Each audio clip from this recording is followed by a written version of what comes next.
Hello there and welcome to Life Beyond Seen, where curiosity eases its way into the quiet corners of the mind and science takes a slower path, one gentle enough to drift along with. Tonight we're settling into a place that very few eyes have witnessed directly, a place so distant from ordinary experience that it might as well be another world entirely.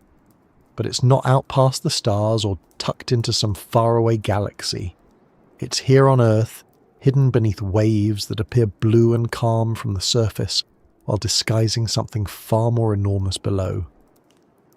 We're going to explore the Philippine Trench, one of the deepest and most hostile places in the entire Pacific, a sink into the planet's crust where pressure rises to unimaginable levels and light has never had a chance to exist. Yet somehow, life finds a way to endure there, quietly, stubbornly, without any of the comforts that make the surface world feel familiar.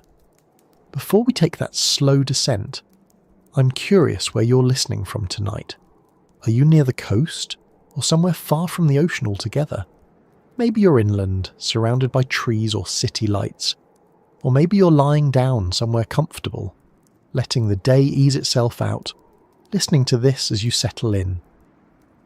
Wherever you are, I'm glad you're here because this journey is one of those rare ones that makes the planet feel both familiar and strange at the same time. If this kind of calm exploration feels soothing or gives you a small break from everything else, I'd be grateful if you tapped that like button or subscribed. It helps this little corner of quiet science reach someone else who might also need a bit of steady company before drifting off. The Philippine Trench doesn't get as much attention as some of the more famous places in the ocean. People hear about the Mariana Trench all the time, especially when someone mentions the deepest spot on Earth. But just southeast of the Philippines lies a trench nearly as deep, one shaped by enormous forces that pull the seafloor downward and open up a long, narrow scar stretching for hundreds of kilometers. The pressure at its deepest point is so extreme that it would crush almost anything designed at the surface.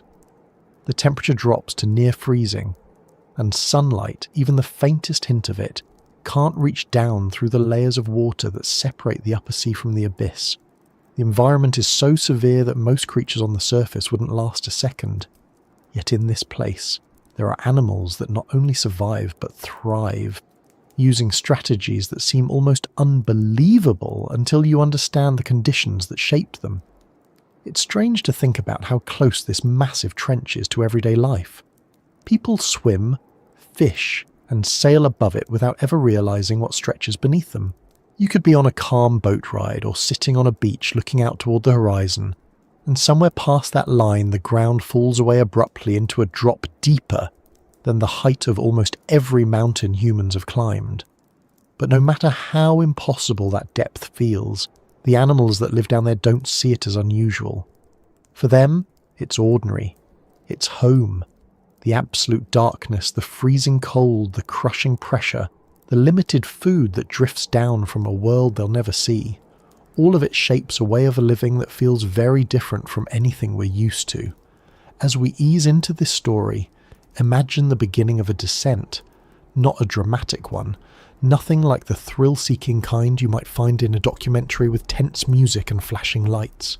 Instead, imagine a slow, steady slide downward, the sort of descent that gives your mind time to adjust gradually. The ocean surface above you is bright and full of movement. Waves shift quietly. Fish swim in and out of view, and sunlight filters through in soft patches. But as we sink past the range where those bright colours fade, the water begins to change. The upper ocean is busy. Schools of fish flash by in groups.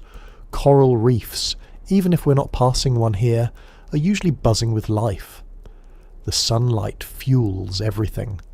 Plants grow, plankton bloom, small creatures feed on them, and larger ones feed on those smaller ones. But all of that energy depends entirely on light. Go down just a little too far, and the rules start to shift. Bright colours turn dull, shapes blur, and the animals begin relying less on sight and more on senses that seem unusual to us. Descending toward the mesopelagic zone, also called the twilight area, The light dims to where only vague shapes remain. You might catch sight of small silver fish that flash briefly as they move, or slow drifting jellies that pulse with a rhythm that doesn't suggest urgency. They exist in a balance between what little light still remains and the growing darkness below. The deeper you go, the more the absence of sunlight becomes an environmental force rather than a visual detail. Sight stops being helpful. Many animals develop oversized eyes to catch what tiny amounts of light are left. Others evolve abilities that don't require vision at all. But even here, we're nowhere near the conditions of the Philippine Trench. There's a calmness to the descent when you picture it like this. Not a dramatic drop, but a gradual one. Your thoughts might drift alongside the drifting particles that move downward. Tiny flakes of organic matter fall constantly from the upper ocean. This is sometimes called marine snow. It's not literal snow, of course. It's a mix of dead plankton, organic debris, and small waste particles. It's the primary source of food for many creatures living far below. Without it, almost nothing could survive in the deepest places. Yet as we go farther down, even that steady rain of material becomes sparse. More and more of it gets eaten, broken down, or dissolved on the descent. By the time anything reaches the lower zones, what's left is minimal. But down there, even a tiny particle can matter. As we ease deeper past the point where light disappears entirely, a different kind of life begins to appear. The animals start creating their own light through bioluminescence. It's not meant to be decorative or dramatic. It's useful. Some creatures use their glow to confuse predators. Others use it to communicate. Some use light to lure prey, and some use it as camouflage in a strange way, matching the faint glow from above so predators below can't see their silhouette. But even with all of that, these glowing creatures are still far above the trench floor. The Philippine Trench lies beyond those flickers, in a realm where almost nothing glows because even bioluminescence can become a liability.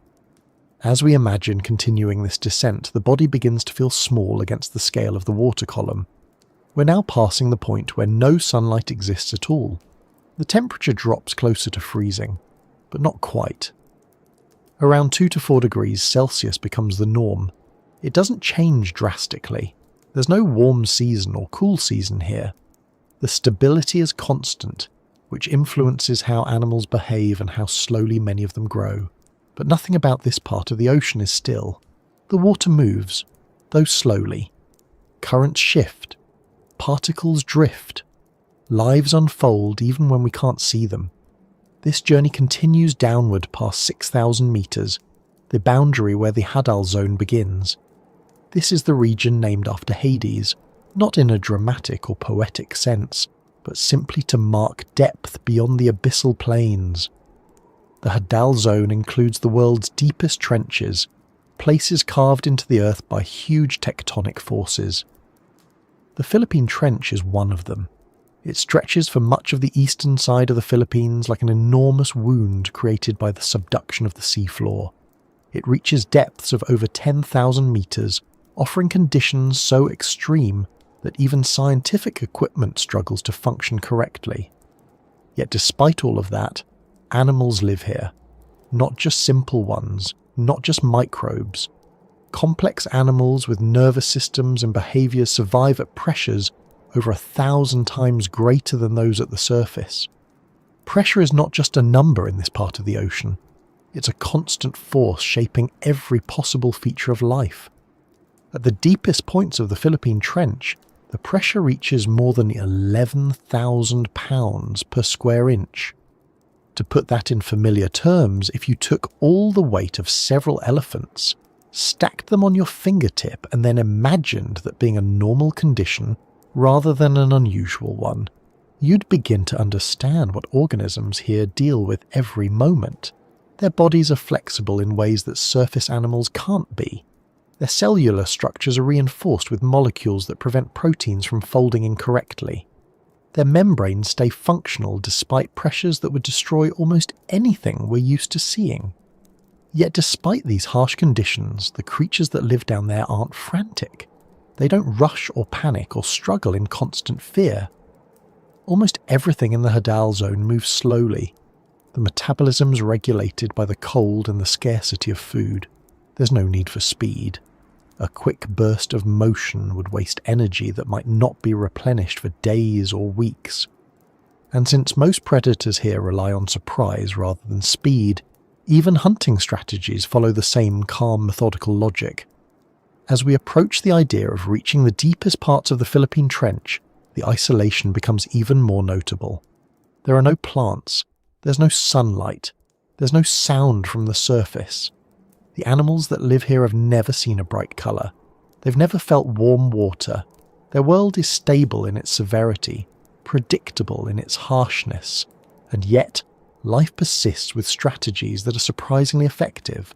Some animals use transparent bodies to avoid being seen, others use gelatinous tissue that shifts easily under pressure. Some have bones so thin and flexible they would never support life on the surface but function perfectly in this crushing environment. You might imagine the trench floor as a barren desert, empty and silent. But that isn't entirely accurate. While it's sparse compared to the upper ocean, it's not lifeless. Amphipods scurry across the sediment. Snailfish drift above the ground, their bodies soft enough to withstand the conditions. Microbial mats form on certain surfaces, feeding on chemical reactions rather than sunlight. Even the occasional large carcass that drifts down can bring sudden bursts of activity, drawing in animals that may not have eaten in a long time. The existence of life in this trench is a reminder that survival isn't limited to familiar places.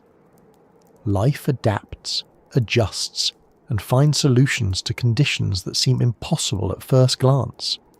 As we continue into this story, we'll look closely at the creatures that endure these extremes, the geological forces that shape this trench, and the mysteries that still remain hidden beneath all that water. But for now, let's keep drifting downward, easing into the depth with steady curiosity. When people think about the ocean, they usually imagine the part they can see. The surface with its shifting waves, the white foam that curls at the edges, the way sunlight skims across the top like it's just brushing the water's skin. Maybe they picture coastlines, shallow reefs, or the first few meters where swimmers and divers spend their time. What most of us don't automatically imagine is how the ocean is arranged beneath all that. It isn't simply a giant basin of uniform water. It's layered, and each layer feels like a different world with its own rules, its own conditions, and its own collection of creatures that have learned to operate within them. Moving toward the Philippine Trench means moving through these layers one by one, almost like descending a staircase that becomes dimmer, colder, and more pressurized with every step. If we start near the surface, the water is bright, and almost everything relies on that brightness. Sunlight fuels the vast majority of life here. Plants, or more specifically phytoplankton, take in the sunlight and create the foundation for the entire food system. Fish, sharks, sea turtles, whales, jellyfish, and everything else that moves freely through these sun-drenched waters depend in one way or another on that energy soaking through the first few 100 meters. For anyone who's ever looked down while snorkeling or seen a reef in clear water, this is the part of the ocean that feels familiar, even if you've never touched it directly. It's warm, it's full of activity, and it changes constantly. But as soon as we begin drifting away from the surface, the light weakens faster than most people expect. By the time we're just a few dozen meters down, the colours begin fading. Reds disappear first, then oranges, then yellows. Everything that relies on those wavelengths begins to look different, more muted, more uniform. Fish that appear brightly coloured near the surface can look entirely grey at this depth, because the wavelengths that reflect their colour simply never reach them. This shift can feel subtle at first, but the deeper we go, the more we notice how quickly the sun loses its grip on the water. At around 200 meters, the light becomes faint enough that many animals start depending on other senses, and beyond that point, sight becomes less of a priority, and adaptability takes over. Continuing the descent toward the deeper layers, the water cools steadily. It's not dramatic or sudden. It's a steady slide toward temperatures that no longer shift much with the time of day or season. The ocean has a stable, predictable thermal structure at depth. The upper warm layer, the thermocline beneath it, and then the colder layers that define the deeper zones. Each layer resists mixing with the one above or below it, and because of that, the communities of life in each region develop their own ways of living, largely independent from those outside their range. Moving below the middle zones, the feeling changes again. The animals that live here often evolve with elongated bodies, large eyes, and behaviours that seem unusual compared to surface species. Many of them migrate upward at night to feed and then return to the darkness before morning arrives. This vertical migration is one of the largest daily movements of biomass on the planet, but it goes completely unnoticed by anyone on land. It's quiet, steady, and deeply ingrained in the lives of the many fish, crustaceans, and gelatinous organisms that make the journey every day. But as we continue down, the migration becomes less common. The animals below this point don't come up for feeding trips. The pressure differences are too great. The temperature change is too abrupt, and the energy cost too high. The staircase into the deep is defined by thresholds, each more extreme than the last. Pressure, for example, increases quickly once we pass the upper layers. At the surface, pressure is roughly 1 atmosphere. Every 10 metres we descend adds another atmosphere. By 100 metres, we're at 10 atmospheres. By 1,000 metres, we're at 100. And when we're still nowhere near the bottom of the Philippine Trench, pressure has become a constant force acting on everything around us. Animals here don't have air-filled cavities the way surface creatures do. Their bodies aren't built with the same kind of rigid structures. Instead, they rely on water-filled tissues that match the pressure around them. The deeper we go, the more this becomes the standard. As we descend further, we cross into a zone where sunlight can no longer penetrate at all. This isn't something that happens gradually over miles. There's a point where even the faintest hint of dimness disappears completely. At this depth, bioluminescence becomes the only source of illumination, but it's not constant. It appears in flashes, pulses, or brief glows depending on the species. Some animals use it to hide their shadow when predators below might see their silhouette against the faint glow from above. Others use it to attract prey that mistake the light for something harmless.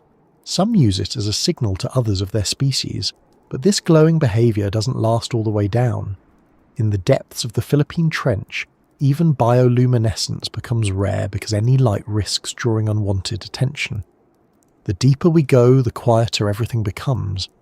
Pressure continues to rise and temperature continues to fall, but the experience now feels different. We're no longer in the realm of creatures that migrate or actively hunt in fast bursts. Instead, we're moving through an area where slow movement is the norm. Predators take their time. Prey rarely flee in rapid spurts. Almost everything conserves energy. Food is scarce, and there's no reason to expend more effort than necessary. This slow pace doesn't come from laziness. It's a direct response to the limited resources available at depth. Every calorie must be used efficiently. The layers above are shaped by sunlight and movement, while these deeper layers are shaped by darkness and stillness. But it's not an empty stillness. The water continues to move gently. Particles drift. Microorganisms multiply. Animals shift quietly through the dark, interacting rarely but significantly when they do. There's an order here, even if it's not obvious from the outside. Approaching the lower depths, the environment transitions from the cold zones into the Hadal region. This area is defined by trenches and deep depressions formed by tectonic forces. In the case of the Philippine Trench, the forces at play involve one tectonic plate sliding beneath another. This movement pulls the seafloor downward, creating a long, narrow area that reaches depths exceeding 10,000 metres. The descent into this region is not a simple linear drop. The trench walls slope and curve, forming shelves, ridges, and steep drops. The floor is often composed of soft sediment that collects the remnants of organic material drifting downward over years. This sediment can be meters thick in some places, creating a type of cushion that covers the harder seafloor beneath. The layers of the ocean above influence life in the trench far more than the trench influences them. Almost everything that arrives at the deepest points originates from somewhere higher up. The animals in the trench rely on the limited organic material that sinks through the water column. Every piece of marine snow matters. Every small carcass that drifts down becomes an event. Because food is so restricted, life here must adapt to scarcity.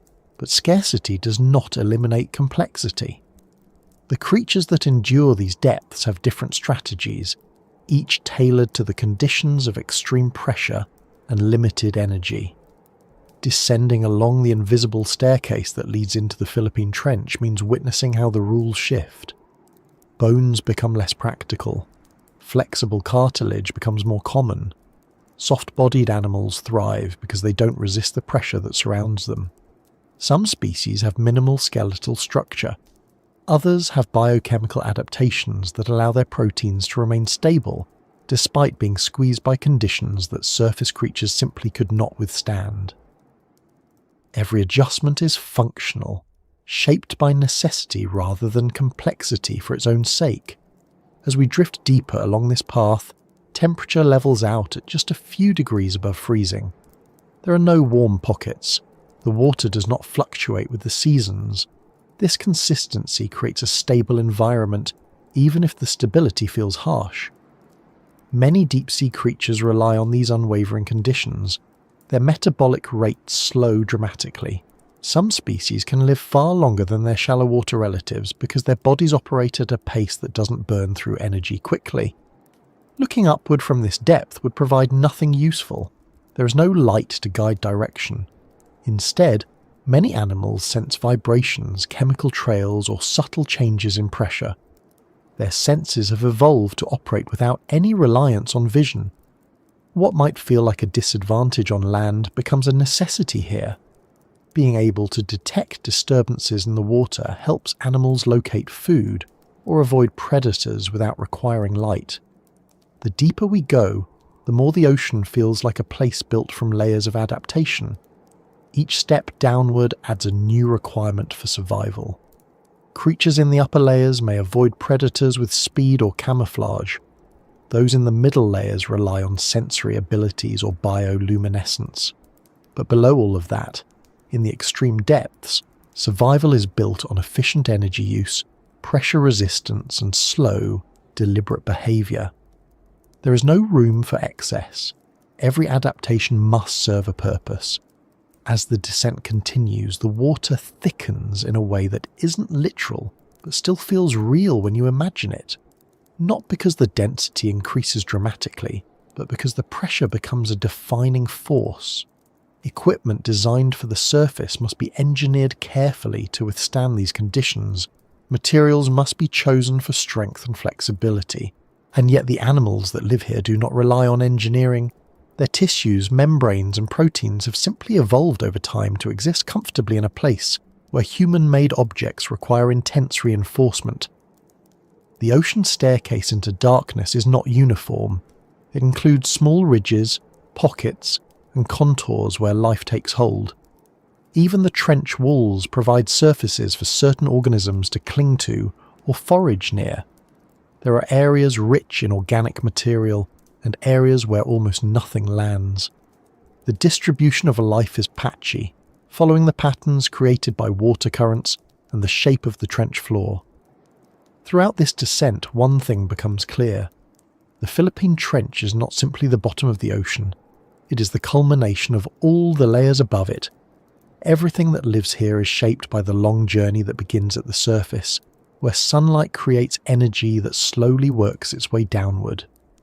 By the time that energy reaches the trench, it has passed through countless transformations, supporting different communities at each layer.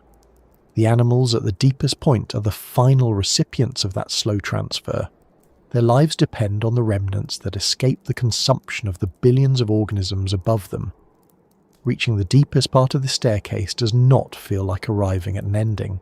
It feels like entering the final region of a vast system, one where the rules have changed so thoroughly that life looks unfamiliar but not chaotic. The Philippine Trench is the result of pressure, darkness, cold, and scarcity working together. But even here, life adapts, survives, and continues. as steady as the descent itself. The deeper we go into the Philippine Trench, the more the idea of light stops being a simple absence and becomes something the environment has never depended on. Up on the surface, even on cloudy days, light is always part of the equation. It shapes daily cycles, feeds entire food systems, and gives structure to how living things behave. But below the upper layers of the ocean, there is a point where light isn't just dim. It's gone. Not weakened or reduced or filtered. Gone in a complete and permanent way. And once we pass into that region, we enter a world where everything alive has adapted to a lifetime without sight of the sun, without colour, without anything that resembles the conditions at the surface. This isn't a place where light used to exist. It's a place where it has never been. The transition happens gradually as we descend, but it eventually reaches a threshold that is absolute. Sunlight, even at its brightest intensity near the surface, can only penetrate so far. Water absorbs and scatters it, capturing the photons long before they could ever reach the Hadal zone. This means the deep doesn't feel like nighttime or a shaded room or a cloudy day. Those comparisons rely on the idea that light exists nearby, waiting to return. Down here, light has no presence at all, and there is no expectation of it. The creatures that survive in this region live in conditions that are permanently dark, without a dawn or dusk to structure their perception of time. Without sunlight, the environment becomes defined by what does remain. Pressure, cold, and the slow drift of organic particles shape the entire ecology. Vision becomes an unnecessary and sometimes impossible sense. Many animals have no eyes, or they have eyes that never develop into functional organs. Others retain their eyes, but the eyes are reduced to small clusters of cells that detect faint changes in their surroundings without forming images. The central importance of sight at the surface becomes irrelevant here. Instead, animals rely on sensory systems that function without light. Some rely on vibrations. Movement in the water can travel much farther than light, so the animals in these depths often detect their surroundings through slight shifts in the water column. A distant disturbance from a sinking carcass, a slow glide of another animal, or even the subtle drift of marine snow can alter the flow around them. These shifts become signals, markers of presence, and indicators of when to move, when to feed, and when to remain still. Other animals depend on chemical cues. The water carries traces of decaying organic matter, waste, or the presence of other organisms. This chemical information can reveal whether food is approaching or drifting away, or whether another creature is close enough to pose a threat.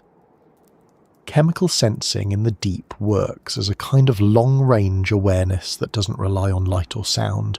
A smaller group of animals still uses bioluminescence, though it becomes less common with each step downward. In the mid-water zones, many species glow regularly, but in the depths of the Philippine Trench, bioluminescence poses risks. Producing light costs energy, and energy is extremely limited. It also reveals the animal's position, which can draw predators from the surrounding darkness. Some species still use faint glows, but these displays are often minimal and targeted. A small flash to distract a predator, a short pulse to signal to a mate, or a dim glow used to startle prey may appear now and then, but they are rare. Most of the time, the darkness remains unbroken. Because light has never played a role in shaping this environment, the animals here evolved without any reliance on it. Their bodies and behaviours reflect the demands of this world. Many species have soft, flexible bodies because rigid structures resist pressure. Soft-bodied animals can withstand incredible compression without damage. The lack of light also changes the ways their features develop. Colour serves no function, so most animals appear pale, transparent or uniform in tone. Patterns, shapes, and markings that matter near the surface disappear. Evolution doesn't bother maintaining traits that have no advantage in this environment. This world is also cold. Temperatures hover just above freezing, and without sunlight, there is no warmth other than what organisms generate internally. Cold slows down chemical reactions, metabolic processes, and growth rates. Many deep-sea animals grow slowly, reproduce infrequently, and live longer compared to their shallow water relatives. Slowness isn't a disadvantage here, it's efficient. Energy must be used carefully, and anything that saves energy becomes an advantage. Food scarcity defines this world even more than darkness does. Since no sunlight reaches the deep, no plants or phytoplankton can grow here. The animals rely entirely on what falls from above, and the amount of material decreases with each meter it travels downward. Marine snow begins as a mixture of organic debris near the surface, but by the time it reaches the Hadal zone, much of it has been consumed by organisms in the upper layers. What makes it to the trench floor is minimal, and so the creatures here have adapted to survive on very small amounts of nutrients. Occasionally larger food sources arrive. A whale carcass, for example, can wander downward for days before finally reaching the trench floor. When it does, it creates a local surge of activity. Animals that may not have fed properly in weeks or months suddenly have access to a large resource. Amphipods, snailfish, and various scavenging organisms gather around to feed. Microbial communities colonize the bones and soft tissues. Over time, the carcass becomes integrated into the nutrient cycle. Events like these are rare but significant, shaping the dynamics of life in the deep. Even without large food falls, the animals adapt their bodies to reduce the need for constant feeding. Some species maintain minimal muscle mass, relying on slow movements. Others can store nutrients in specialized tissues. Several fish in the deep trenches possess gelatinous bodies that require little energy to maintain. Their muscles are thin, and their bones are often reduced or absent. Yet these traits aren't signs of weakness. They serve the demands of living where food is limited and pressure is extreme. The darkness also influences how animals navigate and understand their environment. Without light, the sense of direction becomes tied to gradients in pressure, temperature, and chemical composition. Vertical movement carries risk because pressure changes rapidly. Some species inhabit specific depth ranges and rarely stray from them. Others can move upward or downward more freely, but they do so gradually, avoiding sudden changes that could cause physical stress. The trench itself has a shape that influences where life can settle. The steep walls create slopes where some organisms can attach or burrow. The loose sediment at the bottom provides a soft surface that collects organic matter. Water movement along the trench walls and floor helps distribute nutrients, though at a slow pace. This circulation supports microbial communities that form the foundation of life at these depths. Microbes break down what little organic material arrives, releasing nutrients that other organisms can use. In this world without light, microbial life becomes especially important. Some microbes do not rely on organic material from above at all. Instead, they use chemical energy from interactions between minerals and seawater. These processes can sustain life even when no external food arrives. In places where the trench walls expose certain geological formations, microbes colonize the surfaces and form patches of activity. They become a quiet but crucial part of the ecosystem, allowing animals that feed on them to survive in conditions that would otherwise offer nothing. The absence of light also affects how animals develop. Larval stages of some deep-sea species drift upward into shallower waters before settling into the deep, but many remain entirely within the midwater or deep zones throughout their development. Their life cycles adapt to ensure that each stage can function in darkness. Eggs may be laid near the seafloor, attached to rocks or buried in sediment. Juveniles often resemble smaller versions of adults, minimizing the need for dramatic transformations. This reduces the risk of developing features that would be useless in the dark. The constant pressure reshapes biological design in subtle ways. Proteins, for example, can lose their structure under high pressure, but deep-sea animals produce molecules called piezolites that help stabilize them. These molecules prevent proteins from unfolding, ensuring that the animal's cells function properly. Without piezolites, life at these depths would be impossible. Membranes also adapt, remaining flexible even under extreme compression. These adaptations highlight how deeply the environment influences every aspect of biology here. In the absence of light, communication changes as well. Animals may use vibrations, chemical signals, or subtle movements to interact with one another. Sound travels well through water, but many deep-sea species lack the organs needed to create or detect complex sounds. Instead, they rely on indirect communication, interpreting changes in the water around them. An approaching predator may create a shift in water flow. A potential mate may emit a chemical signal. Even these small cues become essential tools for survival. Movement through this world is slow and purposeful. Animals rarely waste energy fleeing long distances or chasing prey at high speeds. Predators often wait in place for opportunities. They use minimal energy until a potential meal comes close enough to capture. Prey species, in turn, rely on stillness, blending into the background not through coloration but through the absence of movement.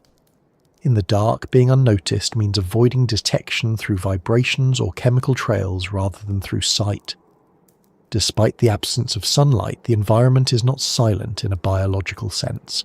Life here is active, though in ways that differ from the patterns we recognize near the surface. The deep trench hosts communities that persist through long periods of scarcity.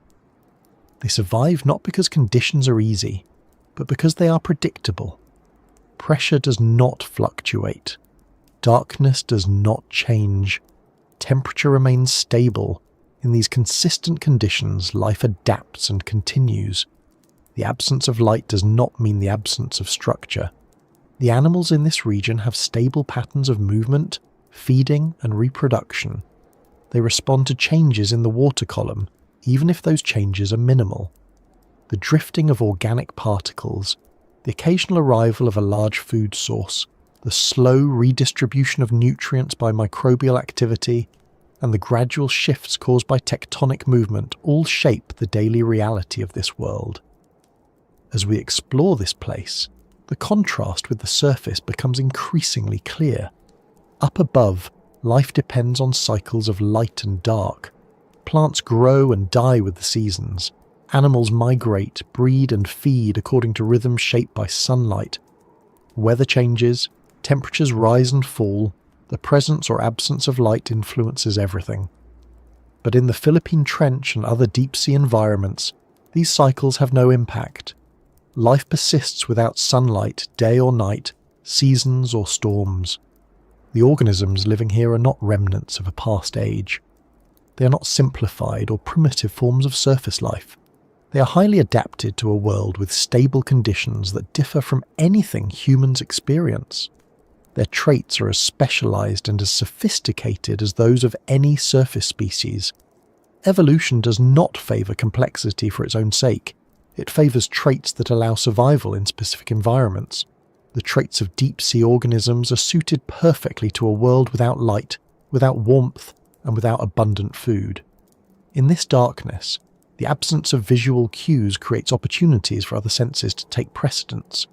Chemical and mechanical sensing allow animals to navigate, feed, and reproduce effectively. The lack of light is not an obstacle to overcome. It is simply another environmental condition that shapes life. Moving through this environment makes it clear that light is not a requirement for life, only for the kind of life we're most familiar with.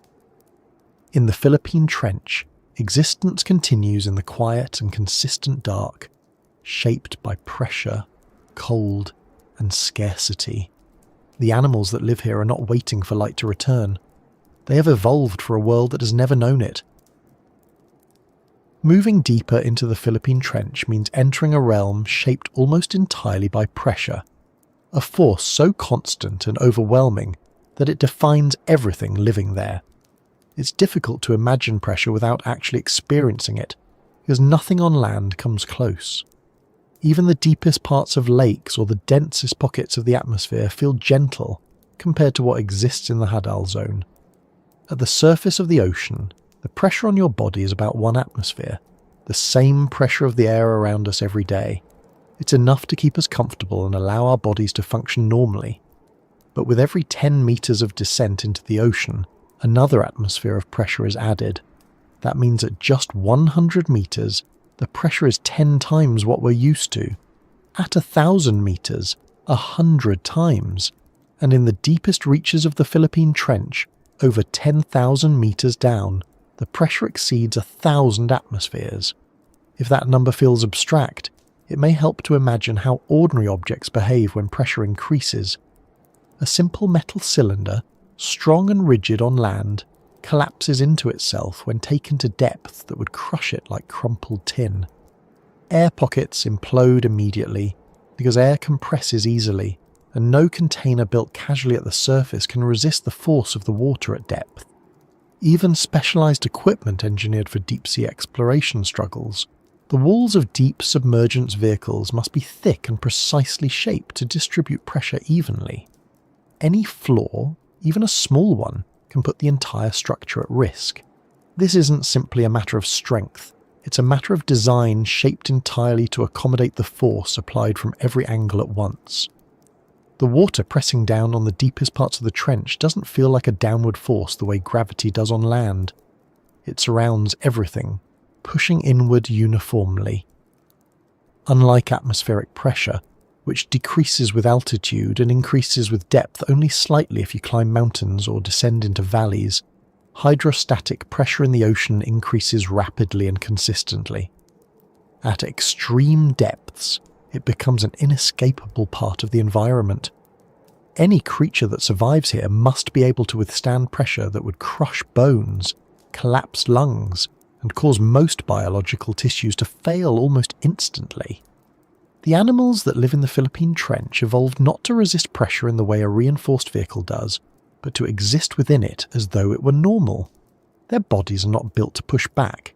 Instead, they avoid any structures that would create vulnerability. Most have very few or no air-filled spaces. Air pockets are liabilities in high pressure because they compress easily and can collapse tissues around them. Fish that live near the surface have swim bladders to regulate buoyancy, but deep-sea fish, including those in the trench, usually lack them. Without a swim bladder, they rely on oils, specialized proteins, or gelatinous tissues to maintain balance in the water column. The bones of deep-sea species, when they exist at all, are thinner and more flexible than those of surface-dwelling relatives. Instead of rigid skeletons, many creatures rely on cartilage or soft connective tissues that can deform under pressure without breaking. This makes movement slower and less forceful, but in an environment where speed is rarely required, the trade-off is worthwhile. Flexibility becomes a survival strategy. Rigid structures resist pressure and fail. Flexible ones absorb it and continue functioning. Cells, too, must adapt to the crushing force. Cell membranes risk becoming too rigid under pressure, which interferes with essential processes like nutrient transport and communication between cells. Deep-sea organisms compensate by altering the composition of their membranes. They incorporate more unsaturated fatty acids, which remain fluid even at low temperatures and high pressures. This allows their cells to function normally despite the conditions. Proteins inside cells require special attention as well. High pressure can cause proteins to lose their shape, a process called denaturation. When proteins unfold, they lose their ability to perform their jobs, which can be catastrophic for the organism. To counter this, deep-sea species produce stabilizing molecules called piezolites. These molecules help proteins maintain their structure under pressure. Without them, life at extreme depths would not be possible. The pressure also affects the behavior of water itself. Water becomes slightly denser under extreme pressure, and this density influences how sound travels, how chemicals diffuse, and how organisms move.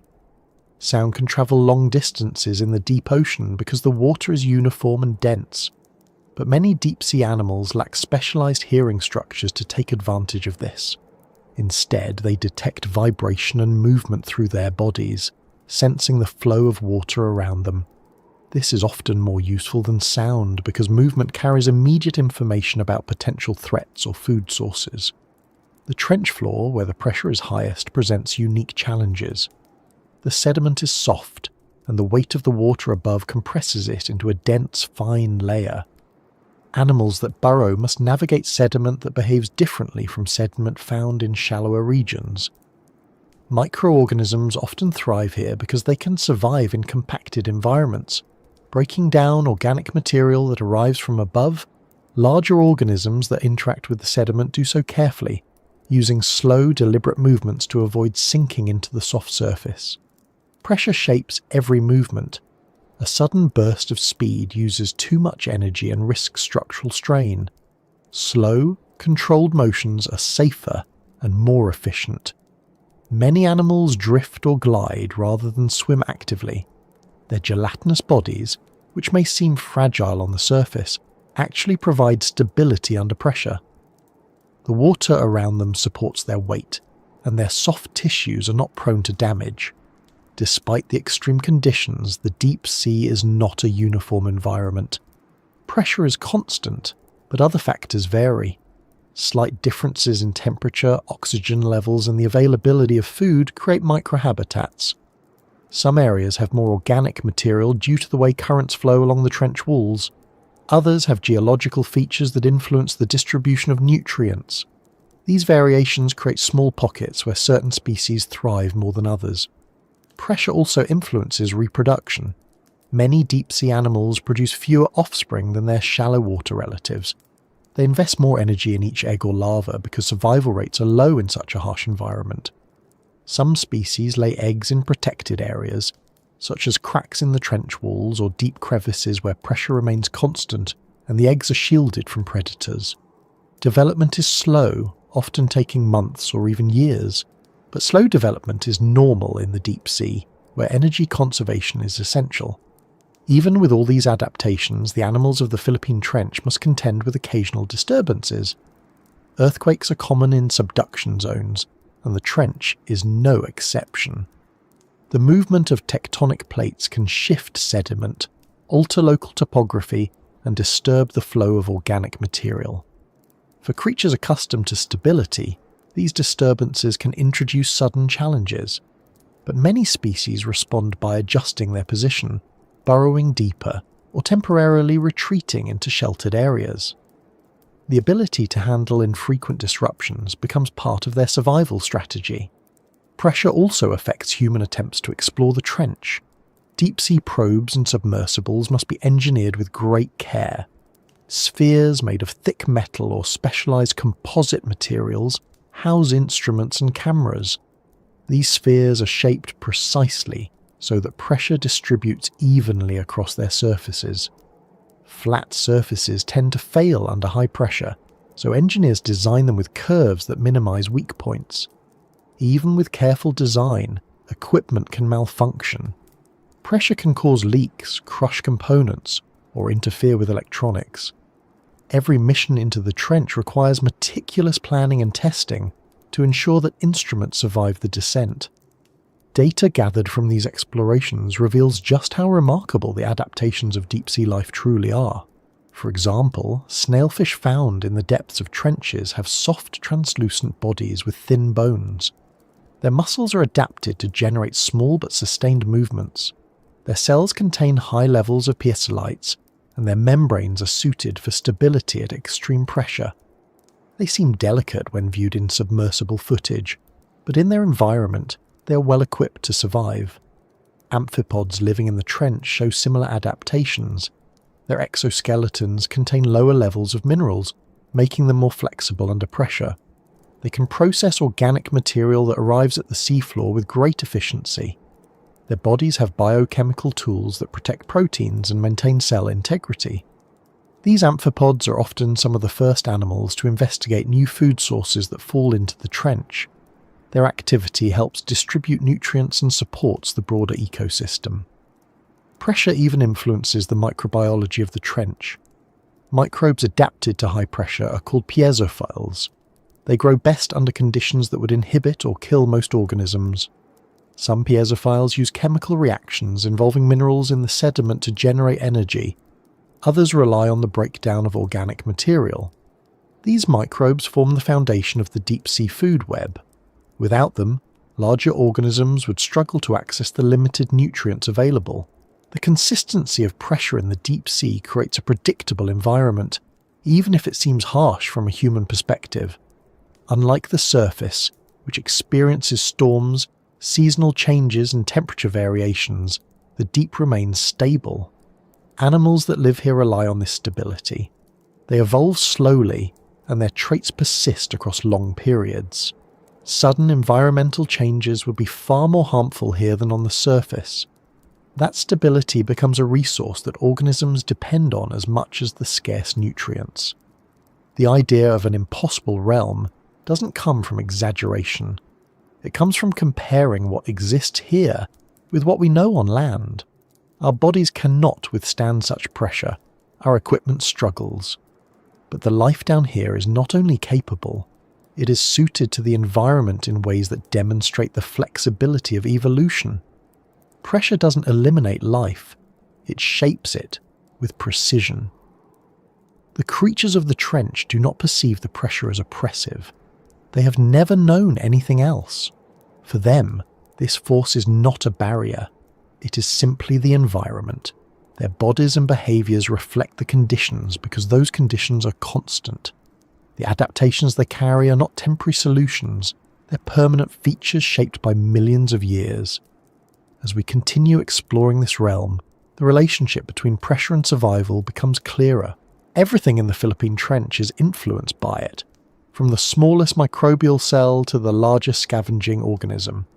The pressure isn't just a background condition, it's the defining feature of life here.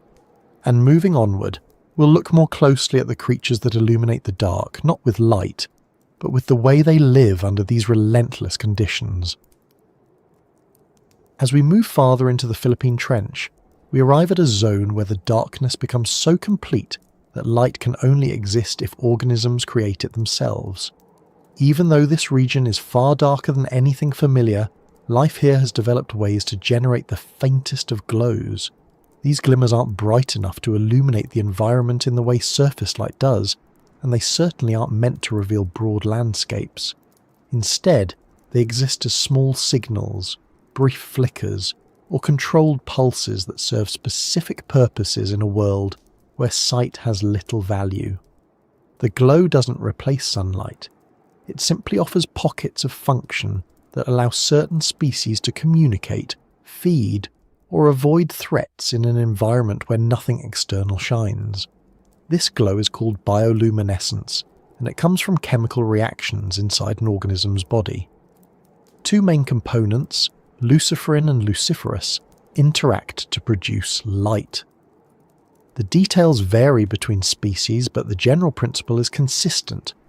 What makes bioluminescence remarkable in these depths is not its brightness, but its efficiency. Producing light requires energy, and energy is limited here. That means these animals have evolved extremely precise ways of using it, ensuring that every glow serves a purpose. In the depths surrounding the trench, bioluminescence is far more common than in the trench floor itself. The creatures that inhabit this region must balance the benefit of producing light with the risk of revealing their position. Above these depths, many species use bioluminescence freely because predators and prey rely more on sight. Down here, where light is nearly absent, too much glow can draw unwanted attention. As a result, the patterns of bioluminescence become subtle. Small pinpoints of light might appear on the bodies of certain fish. A quick flash might signal a warning. A narrow band of faint illumination might outline the underside of an animal to help it blend in with the faint light from far above, making it harder for predators below to detect its silhouette. Even though the Philippine Trench is one of the deepest points in the ocean, there are still zones above the trench floor where bioluminescent organisms play a major role. These creatures populate the mid-water layers that form the transition between the areas where bioluminescence is common and those where it becomes rare. Each species uses its glow differently. Some deploy simple dots of light, while others have complex arrangements of organs that can be controlled individually. These organs, called photophores, act like tiny lamps that the organism can switch on or off. The way they are arranged often matches the specific needs of the species. For instance, certain deep-sea shrimp release a bioluminescent cloud when threatened. Instead of producing light from their bodies alone, they eject a cloud of glowing chemicals that distract predators. As the cloud expands, it creates a confusing display that allows the shrimp to escape. This strategy is effective because predators in the deep rely heavily on motion to identify targets, and the shifting light confuses them long enough for the shrimp to move away. Some deep-sea fish have evolved a different strategy. They produce small glows under their bodies to mimic the dim light that filters down from above. Even at these depths, a faint trace of illumination from far-off sources can penetrate slightly. Predators looking upward use this faint glow to detect the outlines of prey. But if a fish can match this glow with light of its own, it effectively masks its silhouette. This tactic, known as counter-illumination, allows the fish to blend into the background. It's a subtle use of light, not for communication or offense, but for concealment. Another group of animals uses bioluminescence in more active ways. Some species have glowing lures that attract prey. The anglerfish is one of the better-known examples. A small glowing tip on an extended spine near its head entices potential prey to come closer out of curiosity. In the darkness, the lure stands out as an unusual object, drawing the attention of smaller animals. When they approach, the anglerfish snaps its jaw shut quickly, using a combination of speed and pressure, resistant design to capture its meal. The lure is effective because it provides the only visible point in an otherwise featureless environment. There are also animals that use their glow to coordinate movements within groups. While the Hadal zone is known for sparse populations, some midwater species form loose gatherings. A brief flash can serve as a cue to maintain distance, adjust positioning, or respond to the movement of the group.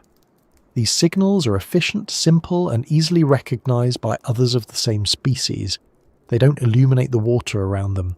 Instead, they produce momentary bursts that deliver information quickly without wasting energy. As we descend closer to the trench floor, bioluminescence becomes less common. The animals that inhabit the deepest regions do not rely heavily on glowing displays because almost any light can be hazardous. Predators at the trench floor often depend not on vision, but on vibration and chemical signals. Light can reveal an animal's position to nearby organisms that might interpret it as a cue to investigate. As a result, many species in the deepest parts of the trench have evolved reduced or absent bioluminescence. If they produce light at all, it tends to be controlled in extremely precise ways. Nevertheless, there are still examples of bioluminescent organisms even at great depths. Some microbes produce faint glows as part of their metabolic processes. These glows are not visible to human eyes through submersible cameras because they are too dim and too small in scale. However, they play a role in the microbial ecosystem. The interactions between these microbes and larger organisms remain an area of active scientific investigation. The deep sea, including the trench environment, contains microbial life that scientists continue to study for insights into how life can adapt to extreme pressure and darkness. Even though the light produced by deep-sea organisms is faint, it has a profound impact on how animals interact. The ability to produce light in an environment where visibility is minimal allows species to develop strategies that would otherwise be impossible. A glowing lure, a distracting flash, or a series of small points along the body can influence survival in ways that are subtle but effective. The glow serves as a tool that fills the niche left vacant by the complete absence of sunlight. The bioluminescent creatures in this region tend to have specialized organs that operate under strict control. These organs often contain layers of reflective material that direct light outward. The organism can regulate the chemical reactions that produce the glow, turning the light on or off as needed. Some species can regulate the intensity, allowing them to produce a barely visible glimmer or a brighter flash. This level of control is essential. In these depths, uncontrolled light would be dangerous. The glow these animals produce is usually blue or green because these wavelengths travel farther through water than red or yellow. Blue light penetrates the water more effectively, even at great depths. As a result, bioluminescent organisms evolved to use light in this range. But the glow is still limited, often visible only within a few meters. Beyond that distance, it fades into the darkness. This limited visibility is precisely what makes bioluminescence useful here. It provides close-range communication or strategic advantages without exposing the animal to unintended threats. Some deep-sea squid can produce patterns of light along their bodies. They use these patterns to escape predators, flashing rapidly to create confusion. Their movements and the shifting glows make it difficult for predators to track them.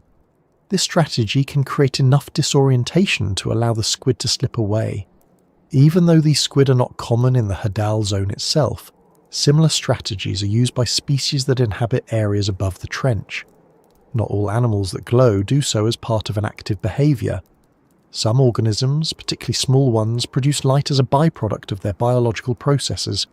These glows are often faint and constant. They don't serve as signals or defensive tools. Instead, they are simply part of the organism's metabolism. These faint glows contribute to the overall distribution of bioluminescence in the deep sea, though they rarely influence interactions between larger animals. As we imagine the progression deeper into the trench, the presence of bioluminescence becomes an indicator of how different the environment is from the surface. Up in the sunlit layers, colour dominates. Fish use bright markings for courtship displays, camouflage or warnings. Coral reefs are filled with patterns that rely on light. Here in the depths, colour disappears. Glow replaces colour, not through vivid displays but through minimal, functional points of light. Bioluminescence is a substitute that fills a functional gap left by the inability of sunlight to reach these depths. However, it's important to note that bioluminescence is not universal. Many species in the deep sea never evolved the ability to produce light. They rely entirely on non-visual senses. For them, the dark environment does not require any kind of glow. These animals live in a world where vision is unnecessary, and their evolutionary paths reflect that simplicity. The absence of bioluminescence in many deep trench species demonstrates the range of strategies that exist. Light is one tool among many, not a requirement. Scientists studying the Philippine Trench and other deep-sea environments continue to discover new species with unique light-producing abilities. Submersibles equipped with sensitive cameras capture brief glows that provide glimpses into ecosystems that have existed in this darkness for millions of years. These observations help researchers understand how bioluminescence evolved and how it continues to influence life in the deep. One interesting aspect of bioluminescence is that it can reveal the presence of organisms long before they are physically seen. A pulse of light in the dark may indicate a fish passing nearby, or a predator responding to movement. Researchers often observe small flashes that suggest the presence of animals too distant to be seen by cameras. These glows form a kind of indirect observation method. Scientists can infer the behaviour and movement patterns of deep-sea creatures based on the timing and location of bioluminescent events. The energy efficiency of bioluminescence is another important factor. Light produced by chemical reactions is far more efficient than artificial light sources. Organisms in the deep sea have perfected this efficiency because it ensures that the energy spent producing light serves a meaningful purpose. The reactions occur at the molecular level, and the organism controls them precisely. This efficiency becomes crucial in an environment where energy must be conserved. As we consider the creatures that glow in the deep sea, it becomes clear that bioluminescence is not a decoration or a spectacle. It is a practical tool, used sparingly and with precision. The light produced is not intended to illuminate surroundings but to influence behaviour in subtle ways. A small flash may deter a predator, a glowing lure may attract prey, a faint outline may help an organism blend with the limited light above. The Philippine Trench, due to its extreme depth, contains fewer bioluminescent organisms at the bottom compared to shallower deep-sea regions. But the mid-water layers above it are filled with species that rely on controlled glows. These creatures demonstrate the range of adaptations that life can achieve when living in darkness. Their glows act as signals in a communication system that evolved entirely without sunlight. As we move toward the next stages of the journey, these brief points of light become reminders of how adaptable life can be. Even in a realm where the surrounding environment seems to strip away most familiar structures, organisms find ways to navigate, survive, and interact. As the descent through the Philippine Trench continues, the environment becomes so extreme that it challenges one of the most basic ideas we tend to associate with animals having a defined structure. On land, and even in shallower oceans, skeletons or rigid frames help bodies keep their shape. Muscles attach to bones. Bones provide leverage for movement. They protect organs and create a stable form that resists gravity. But in the deep sea, especially in the Hadal zone, the rules shift. Gravity doesn't shape bodies in the same way because the surrounding water supports weight. Pressure becomes the dominant force, applying equal intensity from every direction. In this world, a rigid frame isn't an asset, it's a weakness. And so the creatures that live here developed a range of strategies that allow them to survive without being crushed. Pressure is the central physical challenge in the deepest parts of the trench. At these depths, any structure that traps air becomes a liability. Air compresses easily. A fish with a swim bladder, for example, cannot descend far past the upper ocean. The bladder collapses, distorting the fish's internal organs and making survival impossible. That's why virtually no fish in the deep trench have swim bladders. Instead, they maintain buoyancy using different methods, including oils, lipids, or changes in body composition. These strategies allow them to remain neutrally buoyant without relying on structures that would fail under pressure.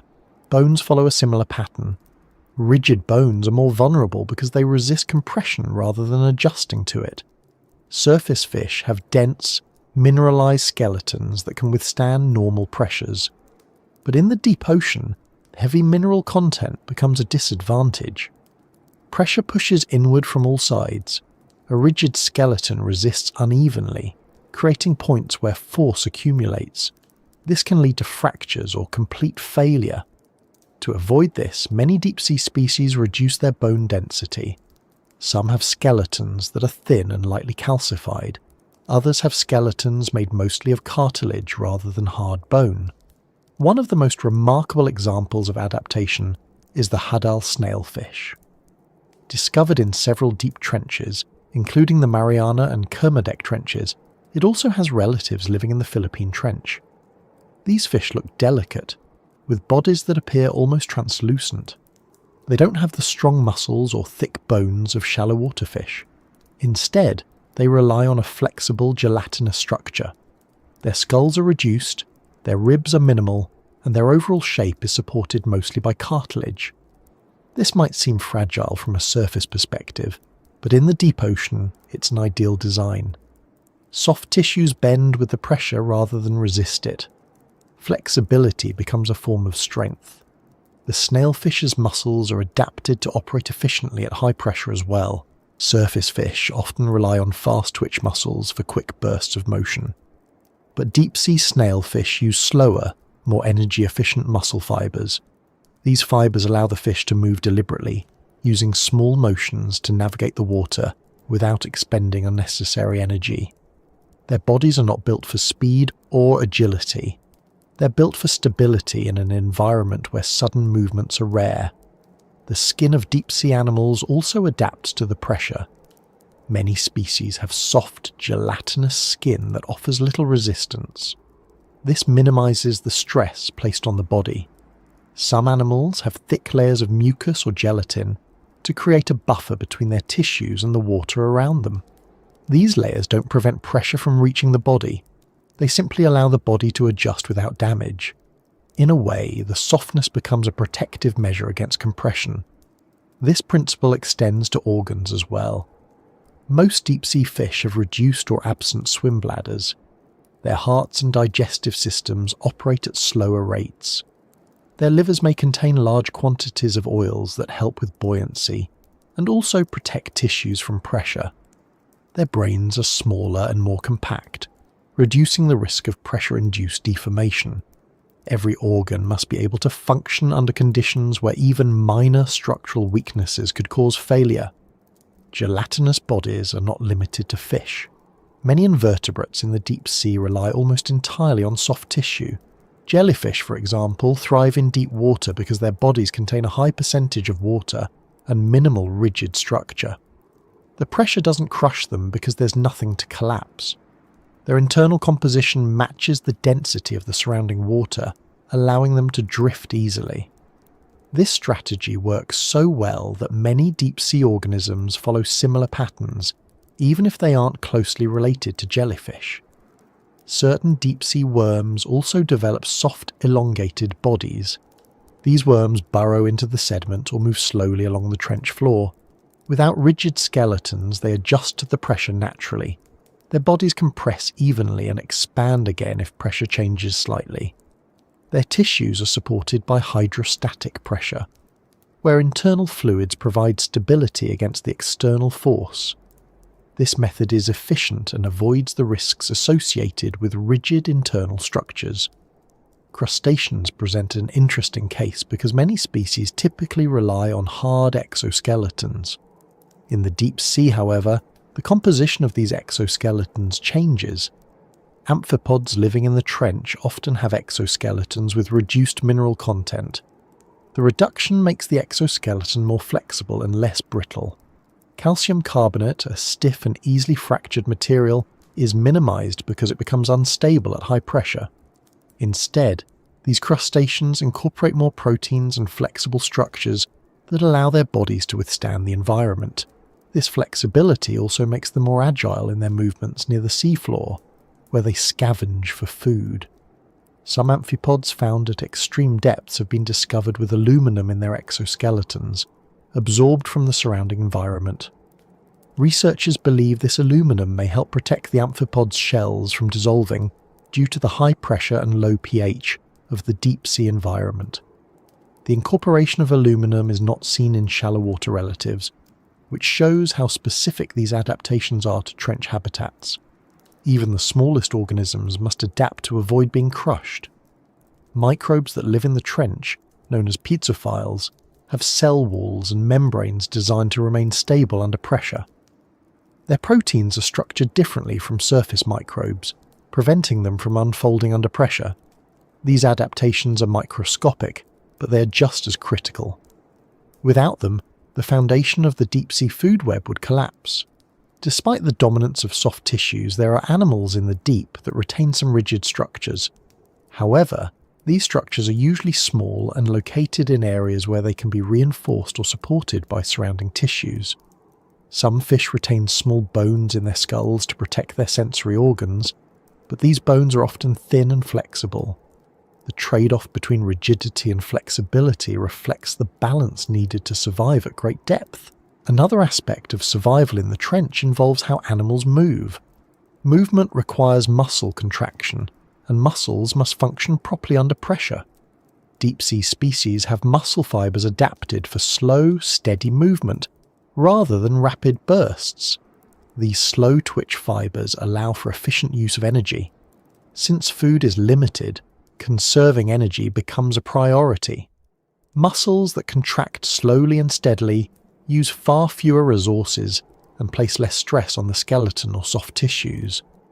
The ability to withstand pressure also influences how animals feed. Many deep-sea predators have large mouths relative to their body size.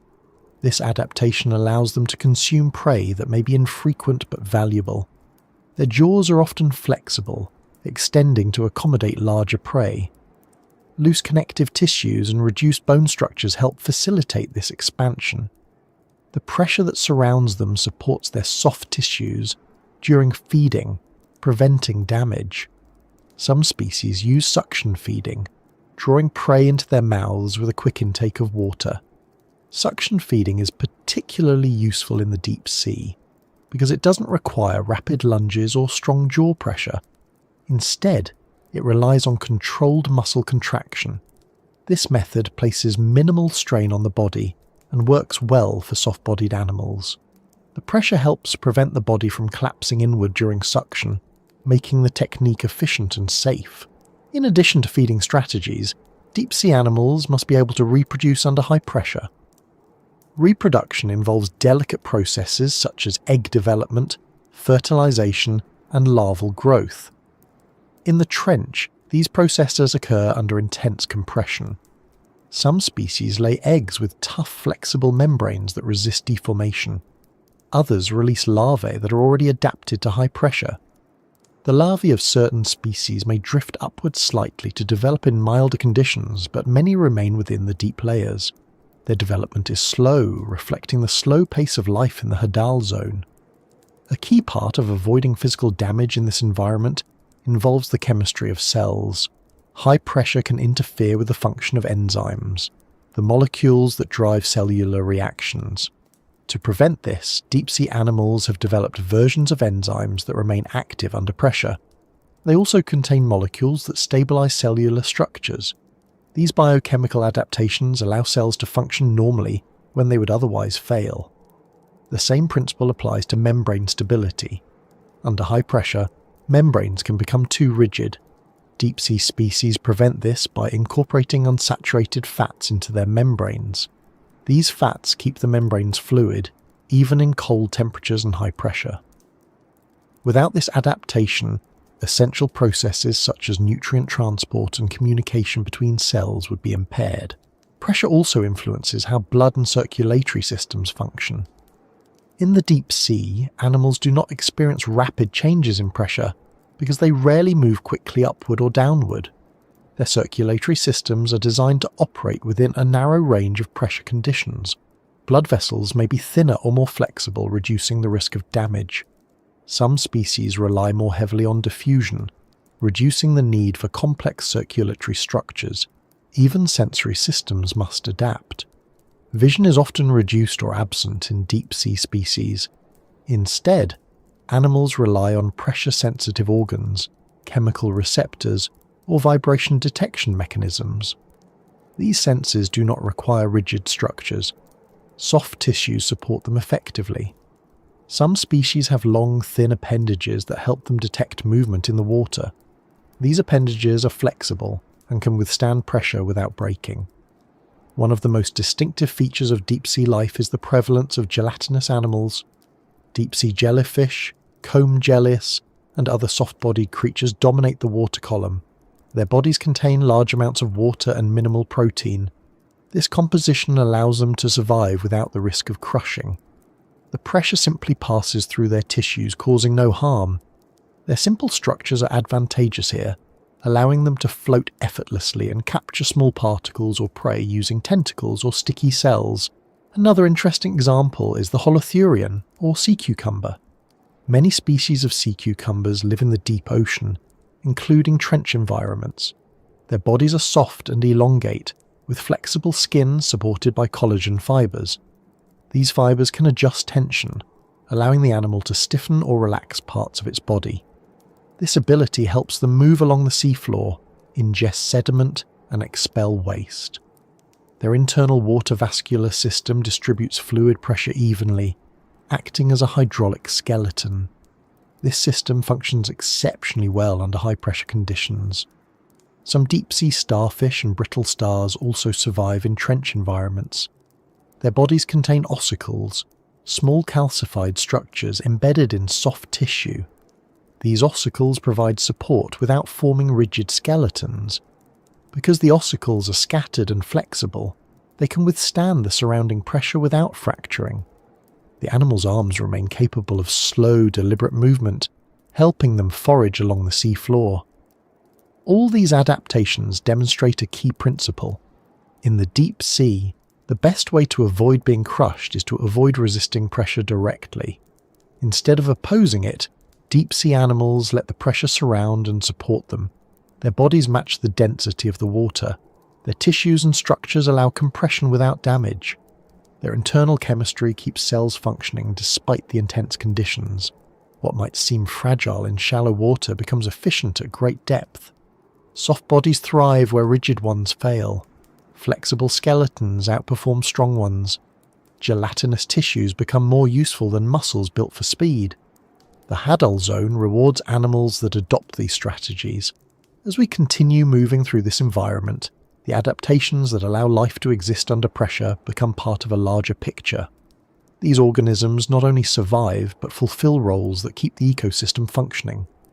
Their bodies, their behaviours, and their chemistry reveal how life responds to one of the most challenging environments on Earth.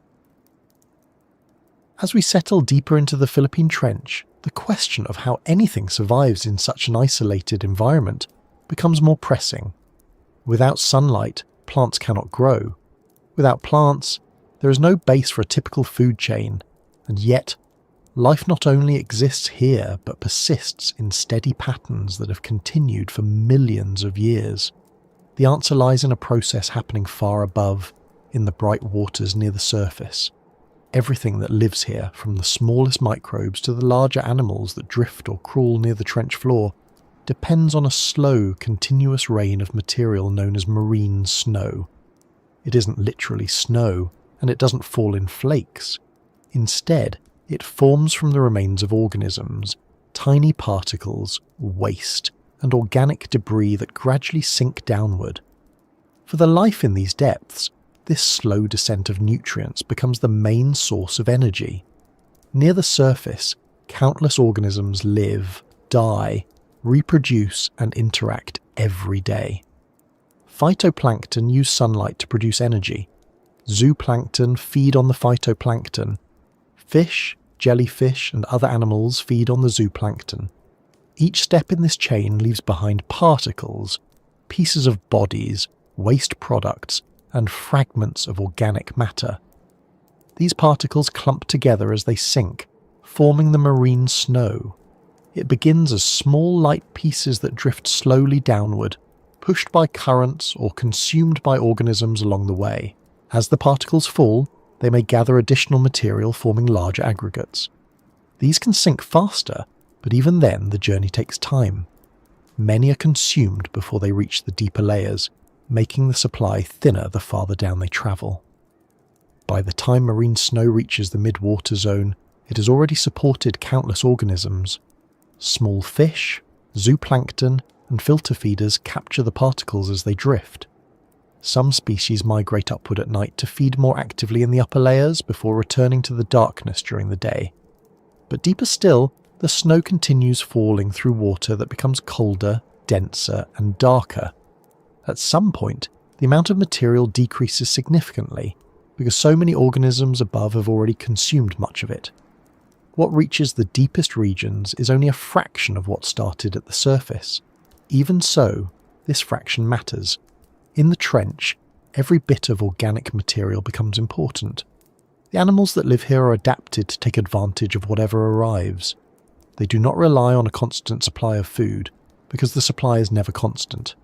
Instead, they rely on slow metabolisms, efficient feeding strategies, and the ability to use small amounts of nutrients effectively. The seafloor at the bottom of the Philippine Trench is covered with fine sediment. This sediment forms from small particles, including marine snow, that collect over long periods.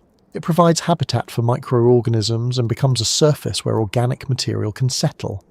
The microbes living in the sediment are essential to the ecosystem. They break down organic matter, releasing nutrients that can be used by other organisms. This process supports a chain of interactions that persists, even though new food arrives in small quantities. Some animals in the trench feed directly on the sediment. Sea cucumbers, for example, move slowly across the seafloor, ingesting sediment and extracting nutrients from the organic particles within it. Their digestive systems are designed to process large amounts of sediment, filtering out the fine organic matter while passing the rest through their bodies. This process helps recycle nutrients and redistribute material across the seafloor. Even though sea cucumbers may seem simple, their role in this environment is important. Amphipods are another group of animals that play a key role in consuming marine snow. These small crustaceans are often some of the most active animals on the trench floor.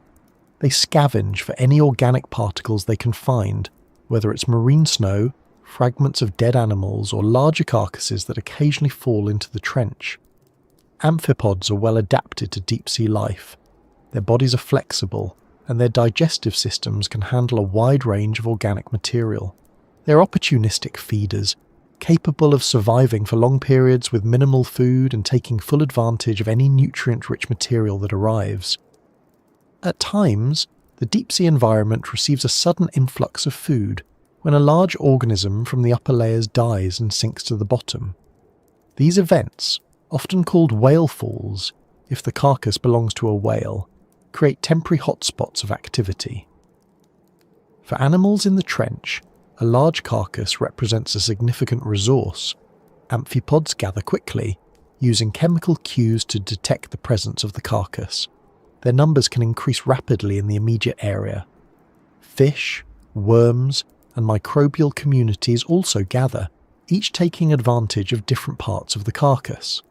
The breakdown of such a large food source can support an entire local community for months or even years, depending on its size and the types of organisms involved. Even small carcasses can have a similar effect, though on a smaller scale. Fish, squid, or jellyfish that drift down provide short-term bursts of energy. These events may be infrequent, but when they happen, they shape the feeding patterns of the community. Animals in the trench are adapted to respond quickly when food arrives, using rapid bursts of activity followed by long periods of rest. This approach conserves energy, while still allowing them to benefit from sudden opportunities. Microbial life also takes advantage of these resources.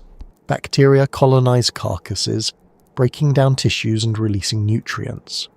Some microbes specialize in consuming fats, while others focus on proteins or other organic materials. The decomposition process can create chemical gradients in the surrounding water, which attract additional organisms. In this way, a single carcass supports a cascade of interactions that extend beyond the immediate area. Certain worms in the deep sea feed on organic material within the sediment or on the surface of the seafloor. These worms may burrow into the sediment, disturbing the layers as they move.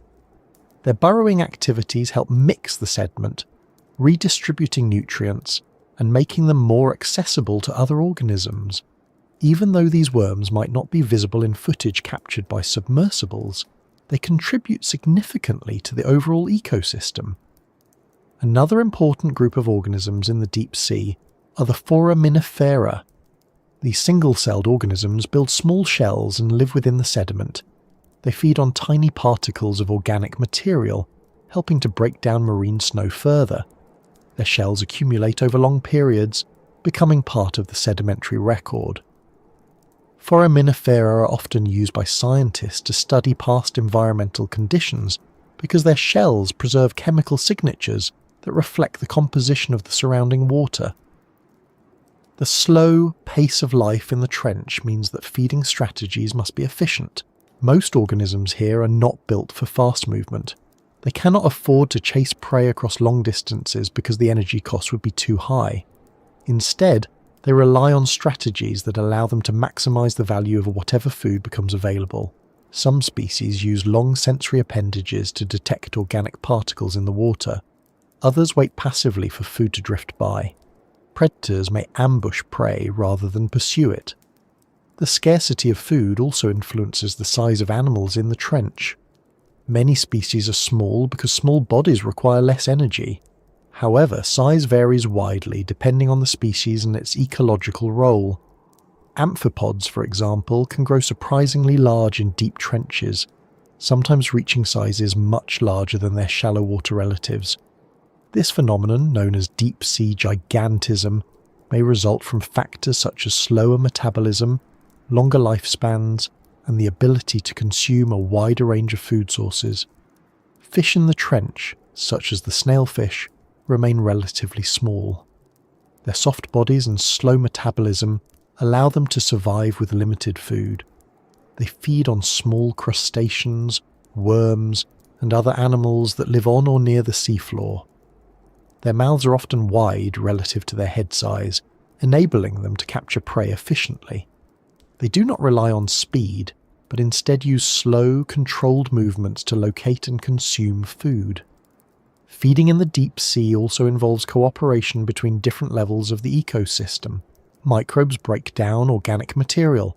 Small invertebrates feed on the microbes or the partially decomposed material. Larger animals feed on the invertebrates. Each part of this chain depends on the others. Without microbes, nutrients would remain locked in organic particles that larger animals couldn't access. Without small invertebrates, larger animals would lack sufficient prey. The entire system functions because of the interactions between these groups, even though each group operates independently and at its own pace. The rate at which marine snow falls varies depending on surface conditions.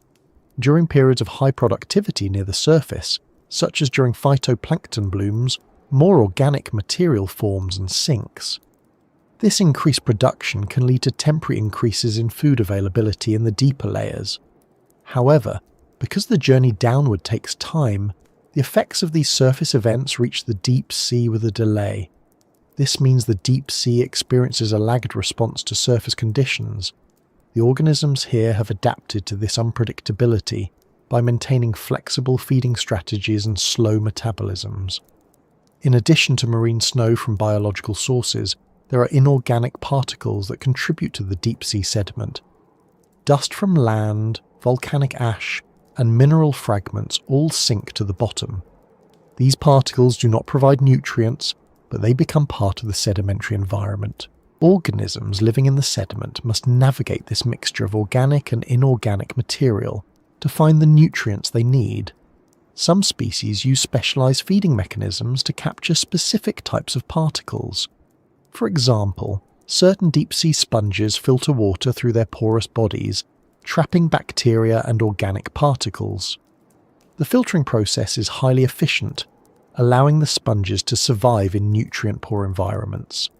Their slow metabolism complements their feeding strategy, enabling them to survive with minimal input. Other organisms use tentacles or appendages designed to capture drifting particles. These appendages may be covered in sticky cells or fine hairs that trap marine snow. The captured particles are then moved toward the mouth for consumption. This method is passive but effective in an environment where particles drift slowly and predictably. The deep-sea ecosystem also benefits from the occasional disturbance of sediment. Subtle shifts caused by earthquakes, landslides, or the movement of water along the trench walls can release pockets of organic material buried in the sediment. These releases provide temporary food sources for animals living nearby. The organisms that can respond quickly to these disturbances often gain an advantage, but even those that move slowly benefit indirectly as the material becomes more accessible to microbes and other small organisms. In this environment, the concept of feeding is not limited to active pursuit of prey. It includes the steady, long-term use of whatever material arrives. Life here must adapt to the idea that food may come in small, irregular amounts. The animals that thrive are those that conserve energy, maximize the value of each meal, and maintain flexible feeding strategies. As we consider the organisms of the Philippine Trench and their relationship to marine snow, it becomes clear that the deep sea is connected to the surface in ways that are subtle but essential. The particles that drift downward carry the energy of sunlight, transformed through countless interactions into the material that sustains life in the depths. Without this connection, the deep sea would be far less hospitable. The slow fall of marine snow becomes the foundation of an entire ecosystem. It supports the smallest microbes and the larger scavengers. It shapes the feeding strategies, metabolic rates, and population structures of the animals that live here. Even though the environment seems isolated, it relies on a chain of processes that begins thousands of meters above.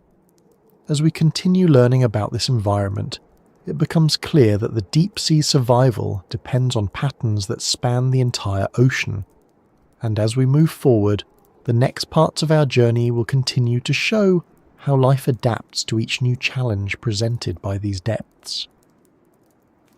Moving deeper into the Philippine Trench, Another question begins to surface, one that feels almost inevitable when thinking about extreme environments. If food is scarce, if most creatures drift slowly, and if every calorie must be used carefully, how do predators survive here at all? The idea of predation seems almost contradictory in a place where energy conservation defines life. Yet predators do exist, and not just in small numbers. They form an essential part of the ecosystem, fulfilling roles that shape the behaviour and evolution of species around them. They are not predators in the same sense we imagine on the surface. They do not chase their prey through open waters at high speed. They do not rely on sharp eyesight or strong jaws built for immediate impact. Instead, they demonstrate forms of hunting that are efficient, patient, and shaped precisely for the quiet world around them. The absence of sunlight creates an environment where speed and vision lose their usual advantages. Predators cannot rely on visual cues to spot prey from a distance. They cannot use sudden bursts of movement to chase down fast-moving targets because rapid movement consumes too much energy. Instead, their strategies focus on minimizing effort while maximizing opportunity. They wait for the right moment, detect faint disturbances, and use the abilities available to them to capture prey with a kind of precision that looks different from predation at the surface, but is no less effective. One of the most notable deep-sea predators in trench environments is the Haddle snailfish. Although often described as delicate, this fish is an efficient predator adapted perfectly to its environment. Its body may appear soft, but that softness is an asset. It conserves energy simply by existing within a structure that suits the pressure. Its feeding strategy relies on detecting small movements from amphipods and other invertebrates living along the sediment. Instead of pursuing them directly, it positions itself where prey is likely to pass, using its sensitivity to the flow of water to detect movement. Once it identifies a target, it uses a quick suction motion to pull the prey into its mouth. This method minimizes the energy cost and avoids the risks of active pursuit. Many predators in trench environments follow similar patterns. Ambush predation becomes more common than active hunting. Animals wait for prey to approach, using patience as a primary hunting tool. In the deep sea, patience is not merely a behaviour, it is an adaptation. It allows predators to survive long periods without expending energy needlessly. They time their movements carefully, often relying on faint sensory cues to determine when prey is close enough to capture. Chemical sensing is one of the most important tools for deep-sea predators. Because light is absent and vision is limited, chemical signals become a reliable means of locating prey. Prey animals release trace chemicals into the water through waste, decaying tissue, or natural metabolic processes. These chemicals drift with the currents, creating trails that predators can detect. Predators such as amphipods use their antennae to sense chemical gradients. Although amphipods are more commonly recognized as scavengers, they can also act as predators, especially when smaller organisms drift nearby. Some fish species in the deep rely heavily on their lateral line system, a sensory structure that detects changes in water movement. This system allows them to recognize the vibrations caused by swimming prey, or the slight shifts created by animals crawling along the seafloor. The lateral line is so sensitive that it can pick up signals too faint for human technology to detect easily. This gives predators an advantage in an environment where sound and vibration travel farther than visual cues. In some regions of the trench, predators include deep-sea eelpouts, grenadiers, and cusk eels. These fish often have elongated bodies and slow movement patterns. Their mouths can open wide relative to their body size, allowing them to capture prey quickly without needing a strong jaw. Their teeth are often small but sharp enough to hold onto prey long enough to swallow it whole. Many species rely on suction feeding, similar to the snailfish.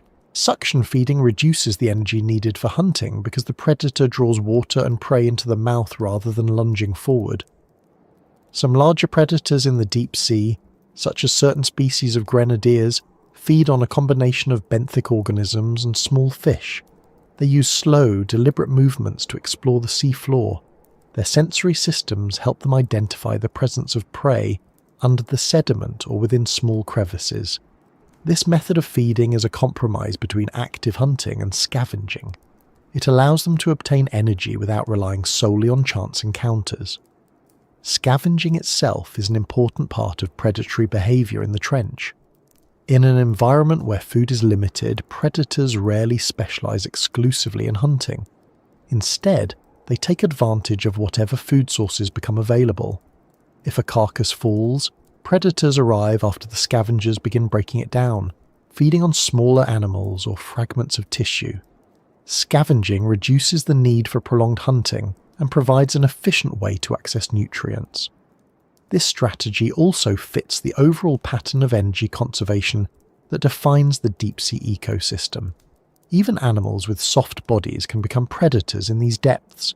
Certain deep-sea worms feed on small invertebrates by extending specialized structures that grasp or trap prey. These structures function effectively under high pressure and require minimal energy to operate. The worms often bury themselves in the sediment, waiting for unsuspecting organisms to come within reach. Their bodies remain flexible, allowing them to strike without resisting the surrounding pressure. Another group of predators includes deep-sea crustaceans. Although many crustaceans are scavengers, some species actively prey on smaller organisms. They use their claws or specialized mouth parts to grasp prey.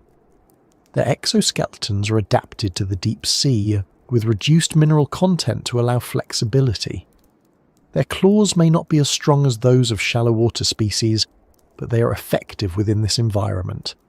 These predators often move slowly along the seafloor, using their sensory antennas to detect prey. Their movements are efficient, with each step calculated to conserve energy. Some predators rely on bioluminescence. While bioluminescence becomes less common near the trench floor, a few species use small glows to lure prey. The anglerfish is one of the rare examples of a predator that uses a glowing lure in the deep ocean. Even though anglerfish are more common in slightly shallower zones, the principles of their hunting strategy help illustrate how predators can take advantage of light. The lure, positioned near the mouth, attracts curious organisms. When prey approaches, the anglerfish opens its mouth suddenly, capturing the prey using suction. This strategy is efficient and requires minimal movement. Predators in the trench also include species with highly specialized jaws. Some fish have hinged jaws that extend outward to capture prey at surprising distances relative to their mouth size. This adaptation allows them to grab prey that drifts slightly out of reach without moving their entire bodies. The reduced movement saves energy and reduces the likelihood of attracting unwanted attention from other predators. In many cases, predators in the deep sea have large stomachs relative to their body size. This adaptation allows them to store food for longer periods, reducing the frequency with which they need to feed. In an environment where prey encounters may be unpredictable, the ability to consume large meals becomes advantageous. Large stomachs also help predators digest a variety of prey types, from soft-bodied organisms to small crustaceans. Some predators exhibit deep-sea gigantism, growing larger than their shallow-water relatives. Amphipods are a prime example. These crustaceans can reach sizes in the trench that are several times larger than typical coastal species. Their large size allows them to travel longer distances in search of food and to outcompete smaller organisms when carcasses arrive. Their sensory systems are well developed, allowing them to detect chemical cues effectively. This combination of size, flexibility, and sensory ability makes them highly successful predators and scavengers. The behavior of predators in trench environments often reflects patterns shaped by the scarcity of food. They do not waste energy on unnecessary movement. They conserve energy between feeding opportunities. They rely on slow, controlled motions. Their jaws, claws, or appendages operate under low force but high efficiency. Their bodies remain flexible, adapting to the pressure rather than resisting it. One of the most fascinating aspects of deep-sea predators is how they handle competition. Competition is intense because food is scarce, and predators must seize opportunities quickly. When a new food source arrives, predators from different species may converge. Each species adopts a strategy that allows it to feed without losing too much energy. Some approach cautiously, taking only small bites. Others arrive in large numbers, using group behavior to increase feeding efficiency. In some cases, larger predators displace smaller ones temporarily, but this displacement rarely involves direct conflict. Instead, it reflects patterns of resource allocation that have developed over long periods. Predation in the deep sea also shapes the evolution of prey species. Prey animals adapt by developing strategies to avoid detection. Many remain motionless for long periods to avoid creating vibrations. Others bury themselves in sediment or hide within crevices. Some rely on chemical camouflage, releasing substances that mask their presence. Even small changes in behavior can help prey avoid becoming targets. The relationship between predators and prey remains balanced despite the challenges of the deep environment. Predators do not eliminate prey populations because prey species reproduce slowly and in small numbers. The ecosystem maintains stability because predators adapt their feeding strategies to the limited resources. They do not rely on constant feeding. They survive through periods of scarcity, allowing prey populations to recover. In this way, predation becomes another part of the deep-sea cycle. It shapes the behavior, anatomy, and life cycles of species throughout the trench. The behaviors that might seem unusual on the surface, slow movement, long periods of inactivity, soft bodies, and broad diets, become effective strategies for survival. The presence of predators in the trench also highlights the importance of sensory adaptations. Without vision, predators must detect prey using vibration, chemical cues, or subtle movements. These senses operate effectively under pressure, even when other senses become less useful. Predators rely on these systems to maintain accuracy in their feeding strategies. The deep-sea's predators demonstrate that life can adapt to extreme environments in ways that may seem counterintuitive from a surface perspective. Hunting does not require speed or strength.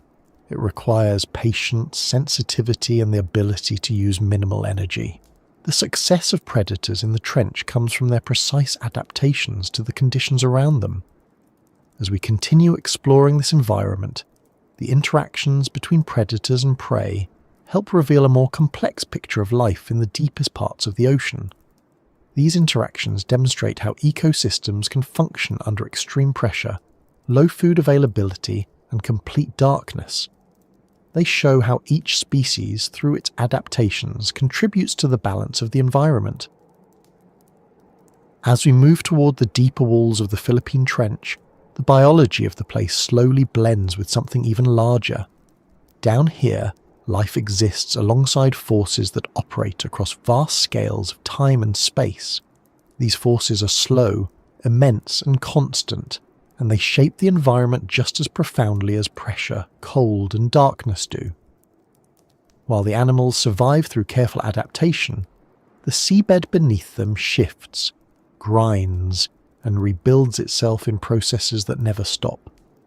These geological movements control the shape of the trench, the flow of water along its walls, and the conditions under which life survives. Understanding this environment fully means looking not just at the organisms living here, but at the tectonic forces that create the trench in the first place. The Philippine Trench exists because of plate tectonics, the movement of the rigid plates that make up the Earth's surface. These plates drift slowly over the asthenosphere, the layer of hot, deformable rock beneath the crust. Their movement is driven by convection currents deep within the Earth. Over millions of years, plates collide, separate, and slide past each other. In the region of the Philippine Trench, one plate is being forced beneath another in a process called subduction. This process is responsible for some of the deepest ocean trenches in the world, including this one. The Philippine Sea Plate and the Sunda Plate meet in this region, and the collision between them forces the denser plate downward into the mantle. As the plate descends, it drags material with it, creating a steep depression in the seafloor. This depression becomes the trench. The depth of the Philippine Trench, reaching more than 10,000 meters in some places, results from the continuous downward movement of the subducting plate. The process is gradual, occurring over millions of years, but the outcome is dramatic. The trench forms a boundary between the plates, marking a zone where the Earth's crust is pulled downward and consumed into the deeper layers of the planet. This subduction process does not proceed smoothly. The plates do not glide past each other without resistance. Instead, they experience friction, build-up of stress, and occasional release of that stress in sudden shifts. These shifts create earthquakes. In the deep ocean, these earthquakes are sometimes referred to as megathrust earthquakes, because they occur where one plate is thrust beneath another. These events are among the most powerful earthquakes on the planet. They release enormous amounts of energy, reshaping the surrounding geology and influencing the conditions in the deep sea. The Philippine Trench region is known for frequent seismic activity. This activity does not always produce large earthquakes. Many are small and unnoticed by people on land, but they still matter in the deep sea. Even small movements of the plates can shift sediment, change local currents, or disturb the sea floor. These disturbances affect the organisms that live here, altering their habitats and sometimes prompting temporary changes in behaviour. Larger earthquakes can have more significant effects. They may cause underwater landslides, create new cracks in the seafloor, or disrupt the flow of water through the trench. Undersea earthquakes also influence the chemistry of the environment. When the seafloor shifts, it can release trapped gases or minerals from the sediment. These materials diffuse into the water, creating temporary changes in chemical composition. Microbial communities respond quickly to these changes because they rely on chemical gradients for energy. In some cases, shifts in the seafloor expose new surfaces where minerals interact with seawater, creating chemical reactions that support entire microbial ecosystems. These interactions form part of the deep sea landscape, providing resources that larger animals may eventually benefit from. The idea of architecture in this context refers to the long-term shaping of the ocean floor. Over millions of years, subduction zones carve deep trenches, build mountain ranges and form volcanic arcs. These features influence currents, habitats, and the distribution of life. The Philippine Trench is one of the features created by these tectonic forces. Its depth, shape, and internal structure all reflect the history of plate movement. The trench is not a fixed structure. It changes slowly over time. The walls can steepen or collapse. The floor can accumulate sediment or be cleared by landslides. These changes alter the environment for the organisms living here. Some of the most interesting geological features in the trench are the faults that run along the plate boundary. These faults mark zones where the crust fractures and shifts under pressure. They may be small, extending only a short distance, or they may run for hundreds of kilometers. The faults allow the plates to move relative to each other. When stress builds up along a fault, it can be released suddenly in an earthquake. The pattern of faulting in the trench reflects the complex interactions between the plates. Mapping these faults helps scientists understand how the trench formed and how it continues to evolve. Undersea earthquakes also generate seismic waves that travel through the water and the Earth's crust. These waves can disturb the sediment layers on the trench floor. Sediment that has accumulated over long periods may be reshuffled, creating new layers or exposing older ones. This reshuffling can influence the availability of nutrients for benthic organisms. When sediment shifts, buried organic material may become accessible again, providing a temporary increase in food for microbes, worms, and other small organisms. The trench walls themselves are shaped by a combination of tectonic forces and sedimentation. As the plate descends, it pulls sediment downward along the trench walls. Some of this sediment accumulates at the bottom, forming a thick layer of fine material. Other portions slide or slump, creating unstable slopes. These slopes may collapse during earthquakes, sending cascades of sediment downward. Such events can bury organisms living on the trench floor or create new areas where fresh, nutrient-rich sediment becomes available.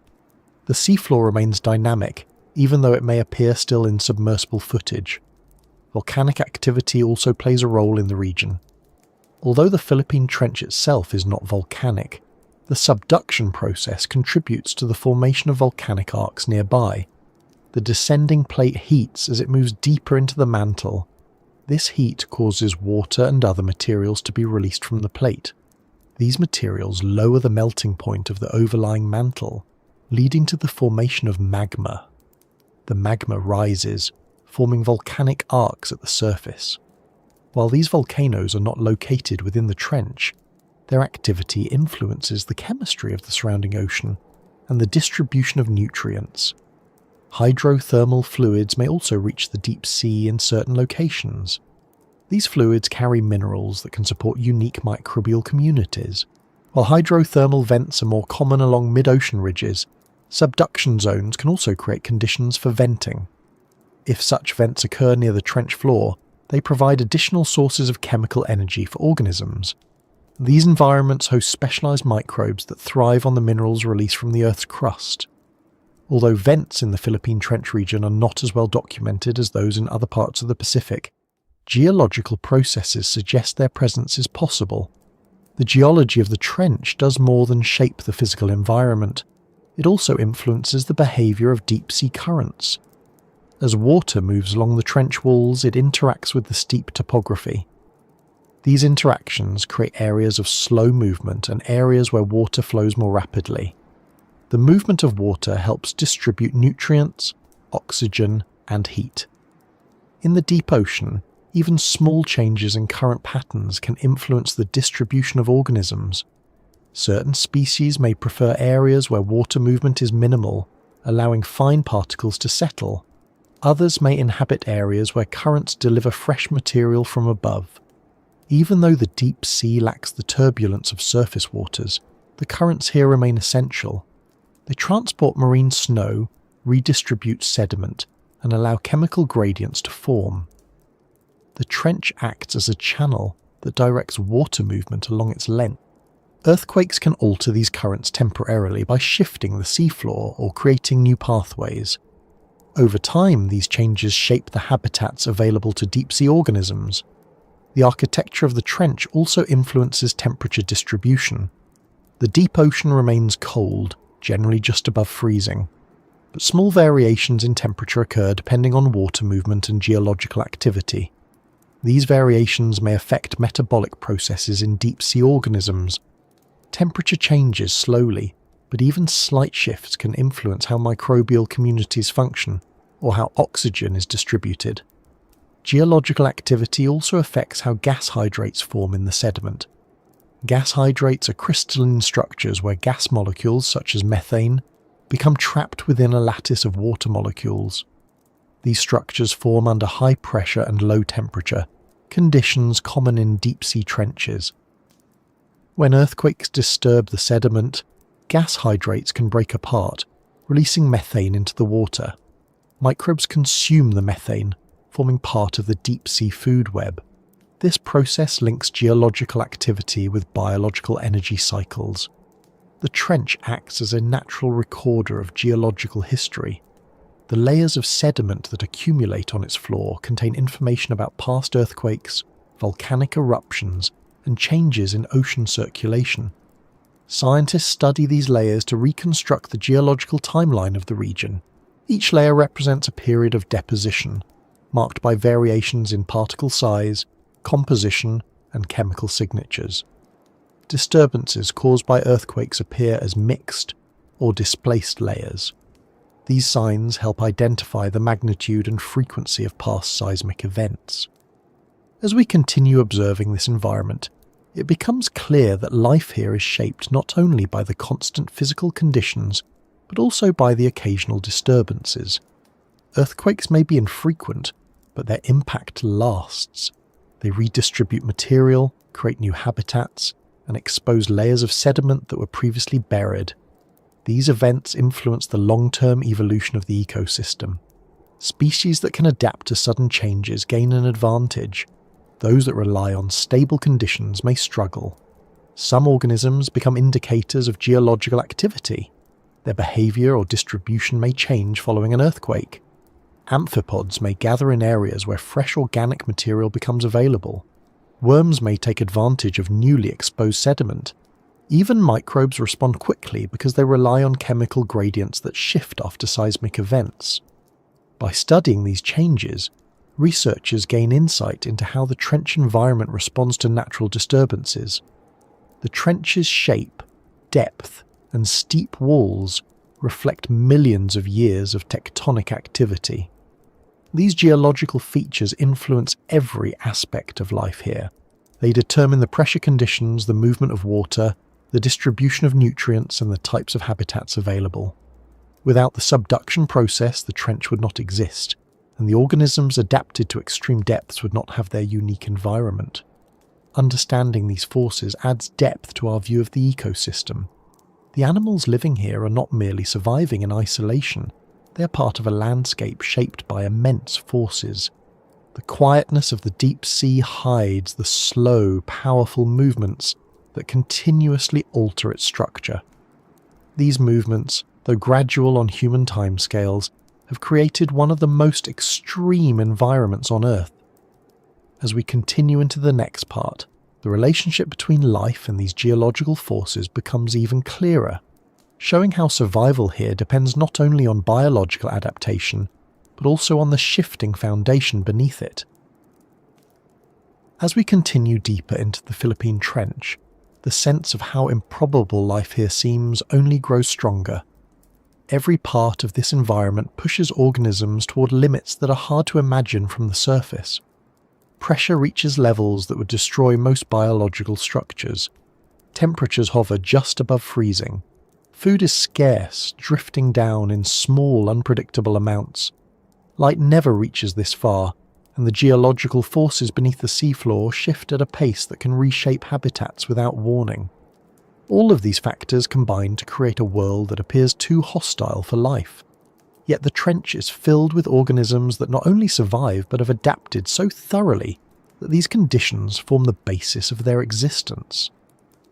The key to this survival lies in slow, precise adjustments that occur over long stretches of evolutionary time. Organisms that reach the trench do so through generations of incremental adaptation. Every trait that persists is one that enhances stability in an environment where stability is difficult to achieve. Even small changes in body structure, chemistry, or behavior can influence whether a species can withstand the pressure, find food, and reproduce. Most of the organisms living in the trench experience life at a pace far slower than animals in shallow water. Metabolic processes proceed gradually because energy must be conserved. Slow metabolism is not a disadvantage here. It becomes an advantage because it reduces the need for frequent feeding. The scarcity of food makes this slow pace essential. Organisms that expend energy rapidly would struggle to survive during long periods without nourishment. In contrast, those with reduced metabolic rates can endure extended intervals of scarcity. This slow pace affects growth as well. Many deep-sea animals grow slowly and reach maturity later than their shallow water relatives. Their growth is steady and controlled, matching the availability of resources. Slow growth also minimizes the risk of disruptions caused by sudden changes in the environment. When an earthquake shifts sediment or alters chemical gradients, organisms with slow growth and stable physiology can adjust more easily. Reproductive strategies in the trench reflect these demands. Some species produce fewer offspring but invest more energy in each one. A single egg or larva receives resources that allow it to survive under harsh conditions. This investment increases the chances that at least some offspring reach maturity. Other species produce many small eggs or larvae, allowing a wide distribution across the deep-sea environment. In both cases, the strategy reflects the unpredictable nature of the deep ocean. Success comes not from rapid reproduction, but from steady persistence. Even the basic structure of deep-sea organisms reveals their adaptability. Soft bodies, flexible skeletons, and reduced airspaces allow animals to withstand pressure that would be unimaginable elsewhere. As noted earlier, air pockets pose a major risk under pressure. By eliminating these pockets and relying on tissues that compress evenly, organisms avoid the risk of collapse. Pressure becomes something their bodies accommodate, not something they resist. The stability of this strategy allows species to thrive where rigid structures would fail. Chemical adaptations are just as important. The molecules that make up deep-sea organisms must remain functional under high pressure and low temperature. Proteins must maintain their shape to continue working. Enzymes must remain active. Cell membranes must remain fluid. To solve these challenges, deep-sea species produce molecules that stabilize proteins or prevent membranes from becoming too rigid. These biochemical tools allow cells to function despite the extreme environment. Without these adaptations, fundamental biological processes would stop. Microbial life demonstrates some of the most impressive adaptations. Microbes living in the trench possess enzymes that functioned under conditions that would inhibit most other organisms. Some microbes use chemical energy derived from interactions between minerals and seawater, providing a source of energy independent of sunlight. These processes support entire communities. Larger animals feed on these microbes directly or indirectly. Because microbial populations can respond quickly to changes in chemical conditions, they form the foundation of resilience within the trench ecosystem. One of the most significant challenges in the deep sea is the scarcity of food. Marine snow provides a slow, steady trickle of nutrients, but the amount decreases dramatically with depth. Organisms that survive in the trench must make use of every opportunity. Many species have evolved feeding strategies that allow them to consume a wide range of material. Amphipods, for example, can feed on organic particles, decaying tissue, or even the remains of other amphipods. This versatility increases their chances of survival in an environment where specialized diets would be risky. Other species rely on highly efficient digestive systems. Sea cucumbers process sediment to extract nutrients from even the smallest organic particles. Their digestive tracts operate continuously, taking advantage of whatever material settles on the seafloor. This strategy ensures a steady intake of nutrients, even when the supply is limited. Their feeding behavior also helps recycle nutrients, supporting the broader ecosystem. Predator-prey interactions add another layer to survival. Predators must conserve energy while still finding food. They rely on strategies such as ambush hunting, slow stalking, or suction feeding to capture prey efficiently. These methods reduce the energy cost of feeding. Prey species, in turn, adopt behaviors that help them avoid detection, such as remaining motionless or burying themselves in sediment. These interactions form part of a stable cycle that persists even with limited resources. The ability to endure long periods without food is a defining characteristic of many trench animals. Some species can go weeks or months between meals. They rely on energy stores in their tissues or reduce their activity levels to conserve energy. This ability becomes especially important when sudden disturbances reshape the environment. After an earthquake, for example, sediment may shift, burying food sources. Animals that can endure these temporary shortages gain a long-term advantage. The trench environment also demands resilience in the face of sudden changes. Geological activity, though infrequent on human timescales, has immediate effects when it occurs. Landslides can expose new layers of sediment, changing the availability of nutrients. Gas hydrates can release methane, altering chemical gradients. These changes create temporary opportunities or challenges for organisms living nearby. The species that persist are those that can adjust quickly, either by taking advantage of new resources or by reducing activity until conditions stabilize. Some species show remarkable flexibility in their behavior. Amphipods, for example, move across the trench floor in search of food, exploring areas where fresh sediment or decaying material has become available. Their ability to respond quickly to chemical cues allows them to locate resources efficiently. They can shift their behavior depending on the environment, feeding aggressively when food is abundant and conserving energy when it is scarce. Other species remain more stationary but still exhibit adaptability. Sea cucumbers move slowly, but can shift their position when sediment conditions change. Snailfish adjust their hunting strategies based on the availability of prey. Worms alter their burrowing patterns to reach newly exposed material. These behaviours reflect a broader theme of flexibility and restraint. The stability of the deep-sea environment also contributes to survival. While food is limited and disturbances occur, the basic conditions remain constant. Temperature stays near freezing, pressure stays high, light remains absent. These stable conditions allow species to evolve traits that match the environment precisely. Deep-sea organisms do not need to adapt to seasonal changes or rapid temperature swings. Their energy can be directed towards survival strategies rather than constant adjustment to shifting conditions. Reproduction in the trench follows similar patterns of stability. Some species mate once and produce eggs that take years to develop. Others reproduce more frequently but produce fewer offspring. The timing of reproduction may depend on environmental cues such as chemical changes or the availability of nutrients. These strategies ensure that offspring have a chance to survive even in a demanding environment. The slow pace of life means that reproductive success depends on long-term stability rather than short bursts of production.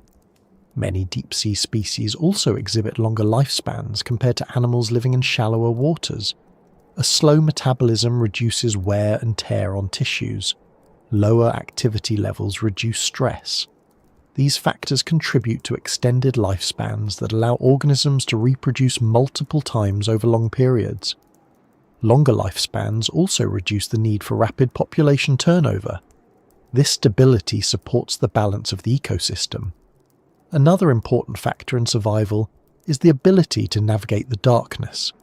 Without light, organisms rely on other senses to find food, avoid predators, and locate mates. Sensory systems such as the lateral line in fish detect changes in water movement.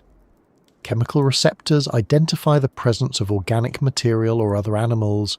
These senses operate efficiently under high pressure and allow organisms to interpret their surroundings accurately. The absence of light becomes less of an obstacle when sensory systems are refined for this environment. Some species use minimal bioluminescence to provide simple signals. These signals may help individuals identify members of their own species or warn predators. The use of bioluminescence is controlled and sparse because too much light risks attracting unwanted attention. Even small flashes can influence behavior in the deep sea, demonstrating how organisms use energy carefully and strategically. Survival also depends on cooperation between different components of the ecosystem. Microbes break down organic material. Small invertebrates feed on microbes or organic particles. Larger animals feed on the invertebrates. Each group contributes to the stability of the food web. If any component were removed, the balance would shift. Yet the ecosystem remains resilient because each group performs its role consistently and efficiently. The trench environment reveals how life can persist in places that appear inhospitable. The organisms here are not living on the edge of survival. They are well adapted to their conditions. Their survival does not represent a struggle against the environment. Instead, it reflects a long process of adaptation that aligns their traits with the demands of the deep sea. Life in the trench continues because it has become part of the structure of this environment, matching its stability, its slow pace, and its challenges. As we continue moving through this region, the picture becomes even clearer.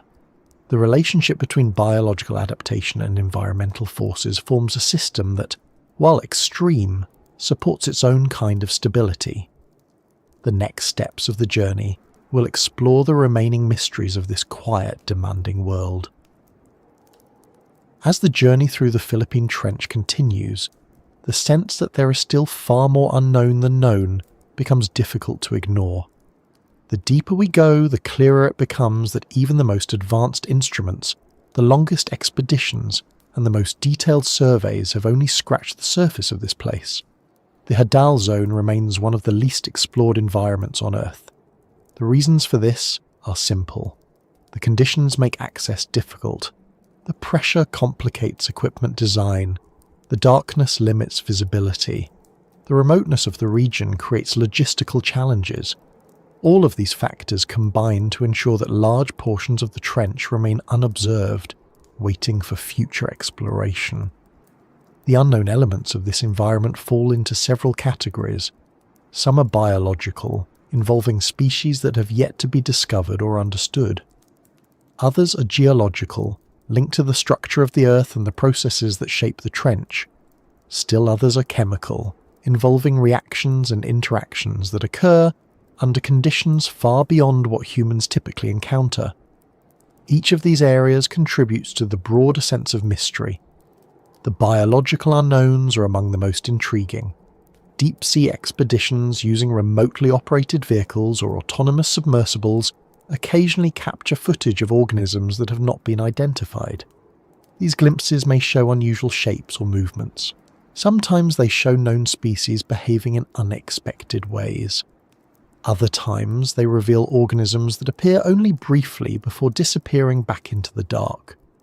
Because expeditions to these depths are rare, scientists often gather only limited data on these sightings.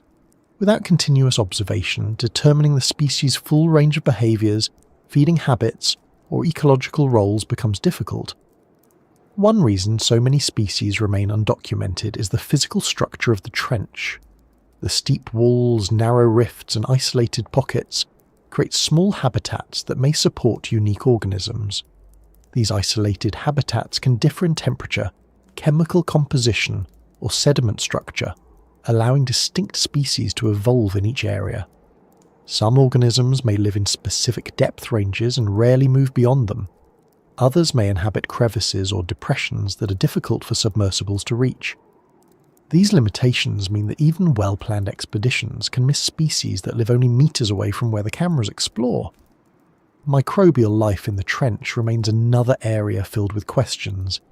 Microbes dominate many deep-sea ecosystems. They break down organic material, process chemical compounds, and support larger organisms. In the trench, microbes may rely on sources of energy that human researchers still do not fully understand. Some microbes use methane or other gases released from sediment disturbances. Others rely on chemical reactions involving minerals from the Earth's crust. Because laboratory conditions rarely replicate deep-sea pressure and temperature exactly, cultivating these microbes for study can be difficult. As a result, many remain unidentified, and their metabolic processes remain partially unknown. The sediments on the trench floor also hold clues about microbial diversity. Layers of sediment accumulate slowly over long periods. Each layer contains different mixtures of minerals and organic material. Microbial communities respond to these layers, forming distinct groups with different functions. Some break down organic carbon, others consume dissolved gases. Still others produce compounds that support larger organisms. Because sediment layers can shift or become disturbed during earthquakes, the interactions between microbes and minerals can change rapidly. These shifts create new habitats that scientists have only begun to explore. Larger animals also present mysteries. Deep-sea fish such as snailfish, eelpouts, and grenadiers have been observed at various depths. However, their full ranges remain unknown. Some species may travel between depth zones depending on feeding opportunities. Others may remain stationary in specific regions. Without continuous monitoring, understanding their movement patterns remains challenging. Behavior such as mating, territoriality, or long-range migration is difficult to document because submersibles cannot remain at depth for extended periods without refueling or maintenance. The trench may also host entirely unknown species of invertebrates. Worms, mollusks, crustaceans, and other small organisms may inhabit specific microhabitats. These animals could have adaptations that differ significantly from known species. For example, some worms may use chemosynthesis instead of relying on marine snow. Some crustaceans may incorporate unusual minerals into their exoskeletons. Without collecting samples, these species remain hypothetical. But because deep-sea expeditions often retrieve specimens during sediment sampling, scientists expect that many unknown species remain in the trench. geological mysteries also play a significant role in shaping the trench. The subduction process that forms the trench continues without a clear endpoint. The plates move slowly, changing the trench's shape over geological time. However, the details of this movement remain uncertain. Mapping the trench floor is difficult because of its depth and steep structure. Many features may be hidden by sediment or located in areas where instruments cannot reach. Faults, cracks, and folds in the rock may shift suddenly, but detecting these shifts requires continuous monitoring equipment. Deploying such equipment at extreme depth presents major engineering challenges. Another geological mystery involves the distribution of deep-sea minerals. In some trenches, mineral deposits form from interactions between seawater and the Earth's crust. These deposits can include rare metals, hydrocarbons, and crystalline structures. The exact distribution and formation processes of these minerals remain partially unknown in the Philippine Trench. Because collecting samples from the deepest areas is expensive and time-consuming, detailed surveys occur infrequently.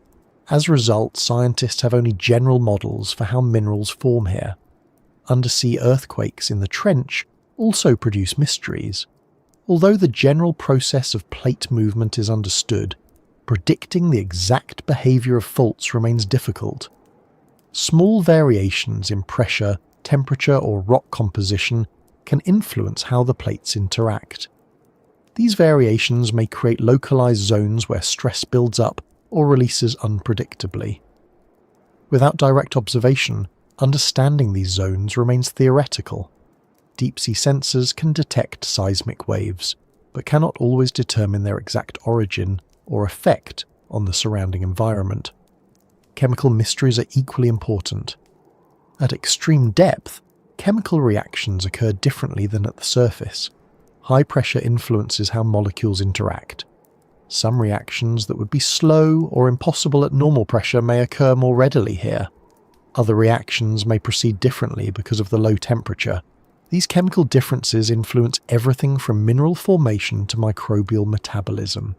They also affect how nutrients move through the ecosystem. One chemical mystery involves the movement of methane through the sediment. Methane hydrates form when methane becomes trapped within ice-like structures under pressure.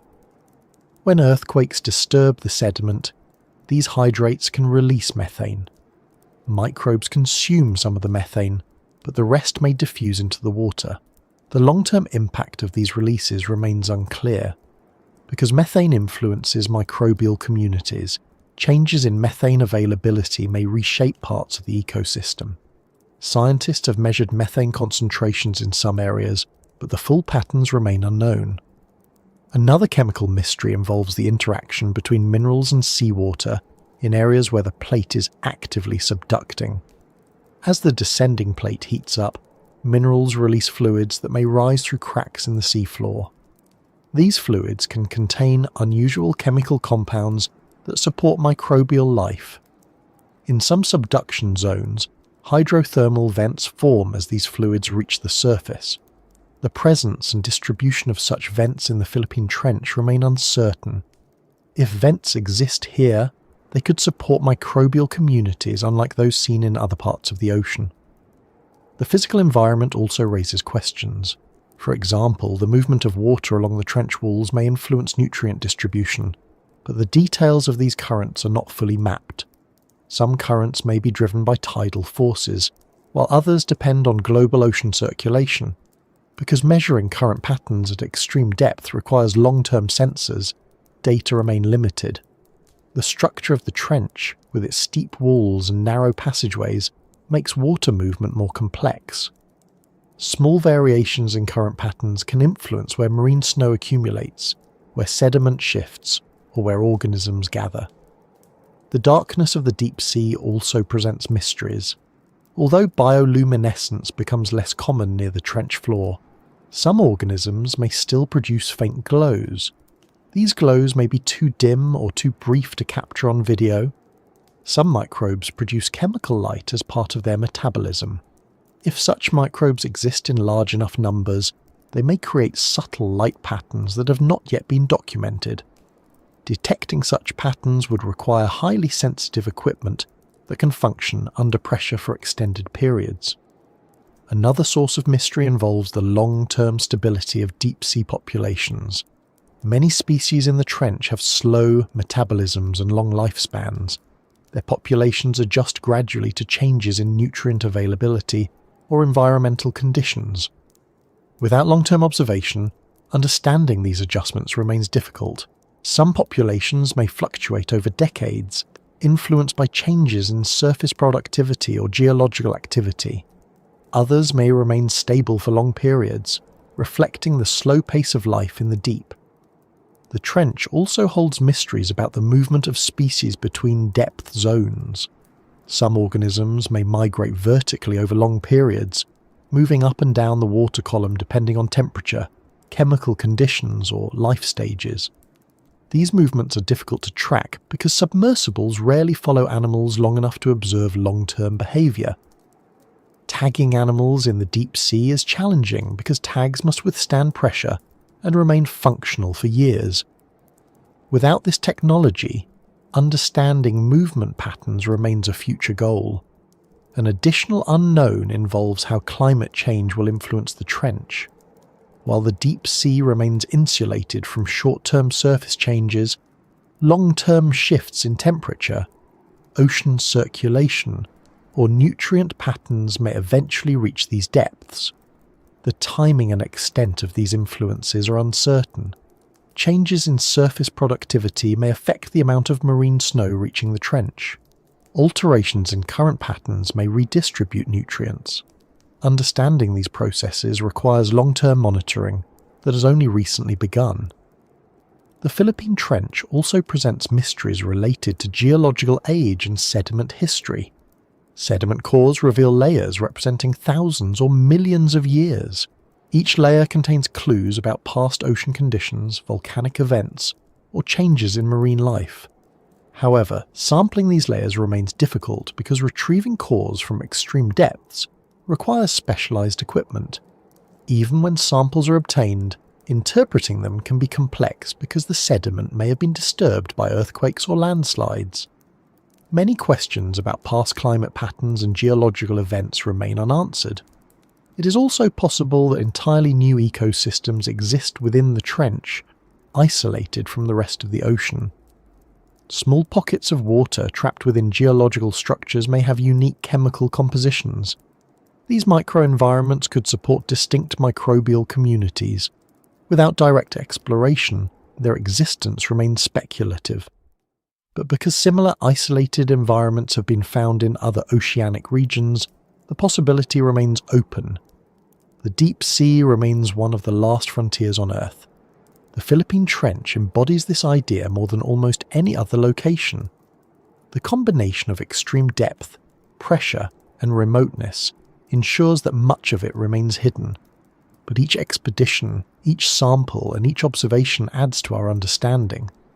The mysteries that remain are not obstacles but opportunities. They reflect the limits of current knowledge and the potential for future discovery. As we move forward, the sense of unknown becomes part of the environment itself. It shapes the experience of exploring the trench, reminding us that even in the most extreme environments, life continues to evolve, geological forces continue to operate, and the details remain waiting for future observation. Whenever you're ready, we'll continue into the next stage of this journey and follow the slow ascent back toward the upper layers. As the exploration of the Philippine Trench continues, the path ahead begins shifting upward. It isn't a fast transition, and it doesn't feel like a departure from the environment below. Instead, the movement resembles a gradual easing of conditions that have been constant for so long. The pressure remains immense, the darkness remains complete, and the cold continues without change. But step by step, meter by meter, the shift begins. What seemed distant before begins becoming slightly more familiar, though still far removed from the surface world. Leaving the deepest parts does not mean leaving the trench behind. The ascent reveals additional layers of this vertical environment. Each depth brings small changes that affect the organisms living there, the chemistry of the water, and the movement of marine snow. Even though these changes may appear minor compared to those between the surface and the deep, they still represent significant shifts for species that have adapted to specific ranges. The ascent becomes an opportunity to consider how the environment transitions, how pressure decreases with every step upward, and how each layer supports its own forms of life. At the lowest depths, conditions remain harsh. The pressure stays intense enough that any organism must possess specialized adaptations. Soft-bodied species still dominate, and creatures continue depending on small amounts of nutrients. But as the ascent continues, the pressure begins decreasing gradually. There is no sudden release. Instead, the change is steady and predictable. Organisms living in slightly shallower regions have bodies built to withstand high pressure, but they no longer require the extreme structural flexibility found in the deepest species. Their anatomy reflects this middle ground. Instead of eliminating all rigid structures, some species retain small amounts of mineralization that provide additional support. This gradual transition shows how organisms fill each available niche. One of the first changes that becomes noticeable as the ascent continues is the increased movement of water. Near the trench floor, the water often feels still. Currents exist, but they move slowly, influenced by the shape of the trench and the density of the water. Higher up, currents strengthen slightly. These movements transport marine snow more efficiently, carrying particles into different regions. They also influence how organisms move. Some species rely on these currents to deliver food, drifting within the flow and capturing particles as they pass. Others anchor themselves in place, allowing the movement of water to bring resources to them. These currents also affect the distribution of oxygen. The deep ocean contains oxygen, but the movement of water determines how evenly it spreads. Upward in the trench, slight improvements in water movement help distribute oxygen more consistently. This change supports species that may have higher oxygen requirements than those living at the deepest points. The gradual increase in oxygen availability influences metabolic processes, allowing some organisms to become slightly more active without increasing their energy consumption too much. As the ascent continues, different species begin appearing. Some are familiar from earlier parts of the journey, but others represent new groups adapted to mid-Hadal depths. These organisms experience intense pressure, complete darkness, and low temperatures, but they have access to more consistent nutrient flow than those at the trench floor. Amphipods remain abundant, but their sizes vary more. Some become smaller, reflecting the slight increase in energy available in these layers. Others remain large, especially those that feed on drifting carcasses or larger particles of marine snow. Fish species become more diverse in these regions. Some snailfish still appear, though they may differ slightly from those seen at the very bottom. Their bodies remain soft, but their behaviour may include more movement. They feed on amphipods, small crustaceans, and worms living within the sediment. Their ability to navigate using sensory cues remains essential because light has still not returned. But they may encounter more varied terrain along the trench walls, including ridges, crevices, and slopes. Worms continue playing a major role in the ecosystem. Some species feed directly on the sediment, while others capture particles drifting through the water. Their burrowing and feeding behaviour helps maintain the structure of the seafloor. As sediment shifts, worms redistribute nutrients and create small habitats for microbial communities. Each movement they make influences the landscape subtly but consistently. Microbial life remains abundant throughout these depths. Microbes continue breaking down organic material, producing chemical byproducts that other organisms use. Some take advantage of chemical gradients created by shifting sediments or slow release of minerals from the trench walls. These gradients may vary slightly as the ascent continues, providing additional niches for microbial species. The variety and density of microbes help support the entire food web, even when larger organisms remain sparse.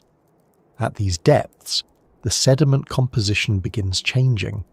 While the trench floor collects fine particles that accumulate slowly, Higher areas may contain a mixture of fine sediment and larger fragments. These fragments may come from landslides, rockfalls, or shifting material along the trench walls. The variety of sediment supports different forms of life. Some organisms prefer soft sediment where they can burrow easily. Others use small rocks or debris as shelter. Even minor variations in sediment type influence which species appear in each region. As the ascent continues further, the pressure keeps decreasing slowly. Even though the difference may not seem dramatic from a human perspective, organisms at each depth experience the environment precisely. Species adapted to deeper conditions may not tolerate these changes, so they remain below. Species adapted to this middle range begin to dominate, each filling a role in the expanding food web. The availability of food increases slightly in these depths, because more marine snow remains intact as it drifts downward. These particles support larger communities, including filter feeders, scavengers, and predators. Some species specialize in capturing the smallest particles, while others take advantage of larger fragments. The increased availability of food supports a more stable population structure. Organisms do not need to endure as many extended periods of scarcity, though scarcity still defines much of the deep sea. The ascent also reveals how geological features influence the ecosystem. The trench walls contain variations in slope and composition. Steeper sections may be unsuitable for certain animals, while flatter areas support more sediment.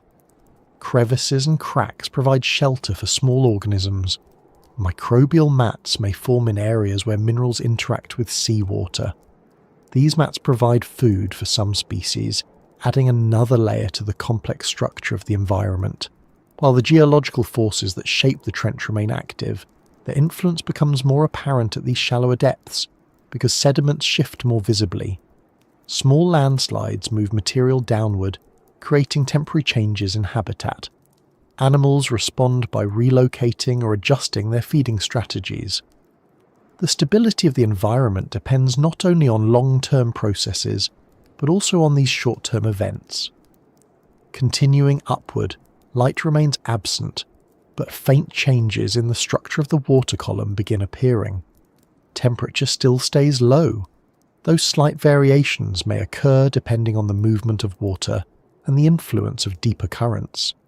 These changes do not create large differences, but they influence the chemistry of the water. Some species respond to these changes by adjusting their behaviour. For example, certain fish may move vertically within narrow depth ranges, where conditions best match their physiology. The ascent eventually reaches depths where bioluminescence becomes more common. Even though the glow remains faint, it becomes part of the environment once more. Organisms use bioluminescence carefully, producing small signals that serve specific purposes. Some use it for communication, others use it to attract prey, some use it defensively. The presence of bioluminescence introduces a subtle visual element to an environment that has remained dark for so long. These glows do not illuminate the surroundings, but create points of reference for animals sensitive to them. Jellyfish and other gelatinous organisms appear more frequently in these regions. Their bodies drift with the currents, capturing particles or small prey.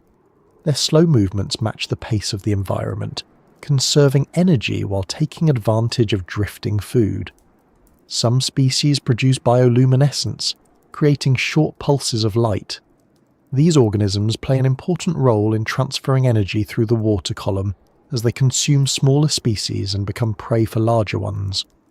Further upward, the water begins to show small signs of change in the density of organisms. While still sparse compared to shallower regions, the increased presence of midwater species becomes noticeable.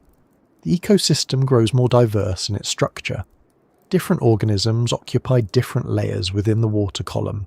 Some species stay close to the sediment, others drift in midwater. Some move vertically in search of food. This part of the ascent also provides more opportunities to observe the influence of global ocean circulation. Deep currents driven by temperature and salinity travel through these layers. These currents help distribute nutrients across long distances. They connect the trench environment to broader regional patterns. Although these currents move slowly, they remain an essential part of sustaining deep-sea life. Their movement shapes the distribution of sediment, nutrients, and even microbial communities. Even though the ascent continues slowly, the pressure remains high enough that few human-made devices can withstand it without specialized engineering. The difficulty of exploring these depths contributes to the mysteries that remain. Even in regions where organisms appear more frequently, visibility remains limited. Submersibles capture only narrow slices of the environment. The ascent reminds us that the deep sea remains largely unexplored. As pressure continues decreasing, organisms from the slightly brighter mid-ocean layers eventually become more common. Fish with larger eyes, though still adapted to low light, begin appearing. These species rely on vision more than those in deeper layers. They take advantage of faint light from bioluminescent organisms, or the small amount of light that diffuses from upper layers. Their feeding strategies include capturing small fish, zooplankton, or crustaceans. Zooplankton become more abundant as the ascent brings the environment closer to the mesopelagic zone. These small organisms play a significant role in the global carbon cycle. They consume phytoplankton during their vertical migrations and release waste that becomes part of marine snow. Their presence supports a wide variety of predators. As the ascent approaches higher levels, marine snow becomes denser. The particles are less degraded because they have travelled a shorter distance. These particles support organisms that specialise in capturing small bits of organic material. Filter feeders become more diverse. Their structures allow them to collect particles efficiently. The increased availability of food supports larger populations and greater biodiversity. Throughout this upward movement, the transition remains gradual. No sudden changes mark the shift from one layer to another. The deep sea maintains its slow, steady pace. Organisms move deliberately. Sediment settles in quiet patterns. Currents travel consistently through long distances. Even as more life appears, the environment retains its calmness and stability. The significance of this ascent lies not in leaving the depths behind, but in seeing how the layers connect. Each depth supports different adaptations, feeding strategies and interactions. The trench floor relies on marine snow originating near the surface. The midwater supports the downward flow of nutrients to deeper regions. Microbial communities ensure that no resource remains unused. The entire system operates as a continuum rather than separate zones. As the journey continues upward, the sense of how vast and continuous this world is becomes clearer. The deep sea does not end abruptly. It spreads outward, upward, and across the globe, connecting every ocean. The life found here represents only a small part of the global ecosystem, but remains essential for understanding how the ocean functions as a whole.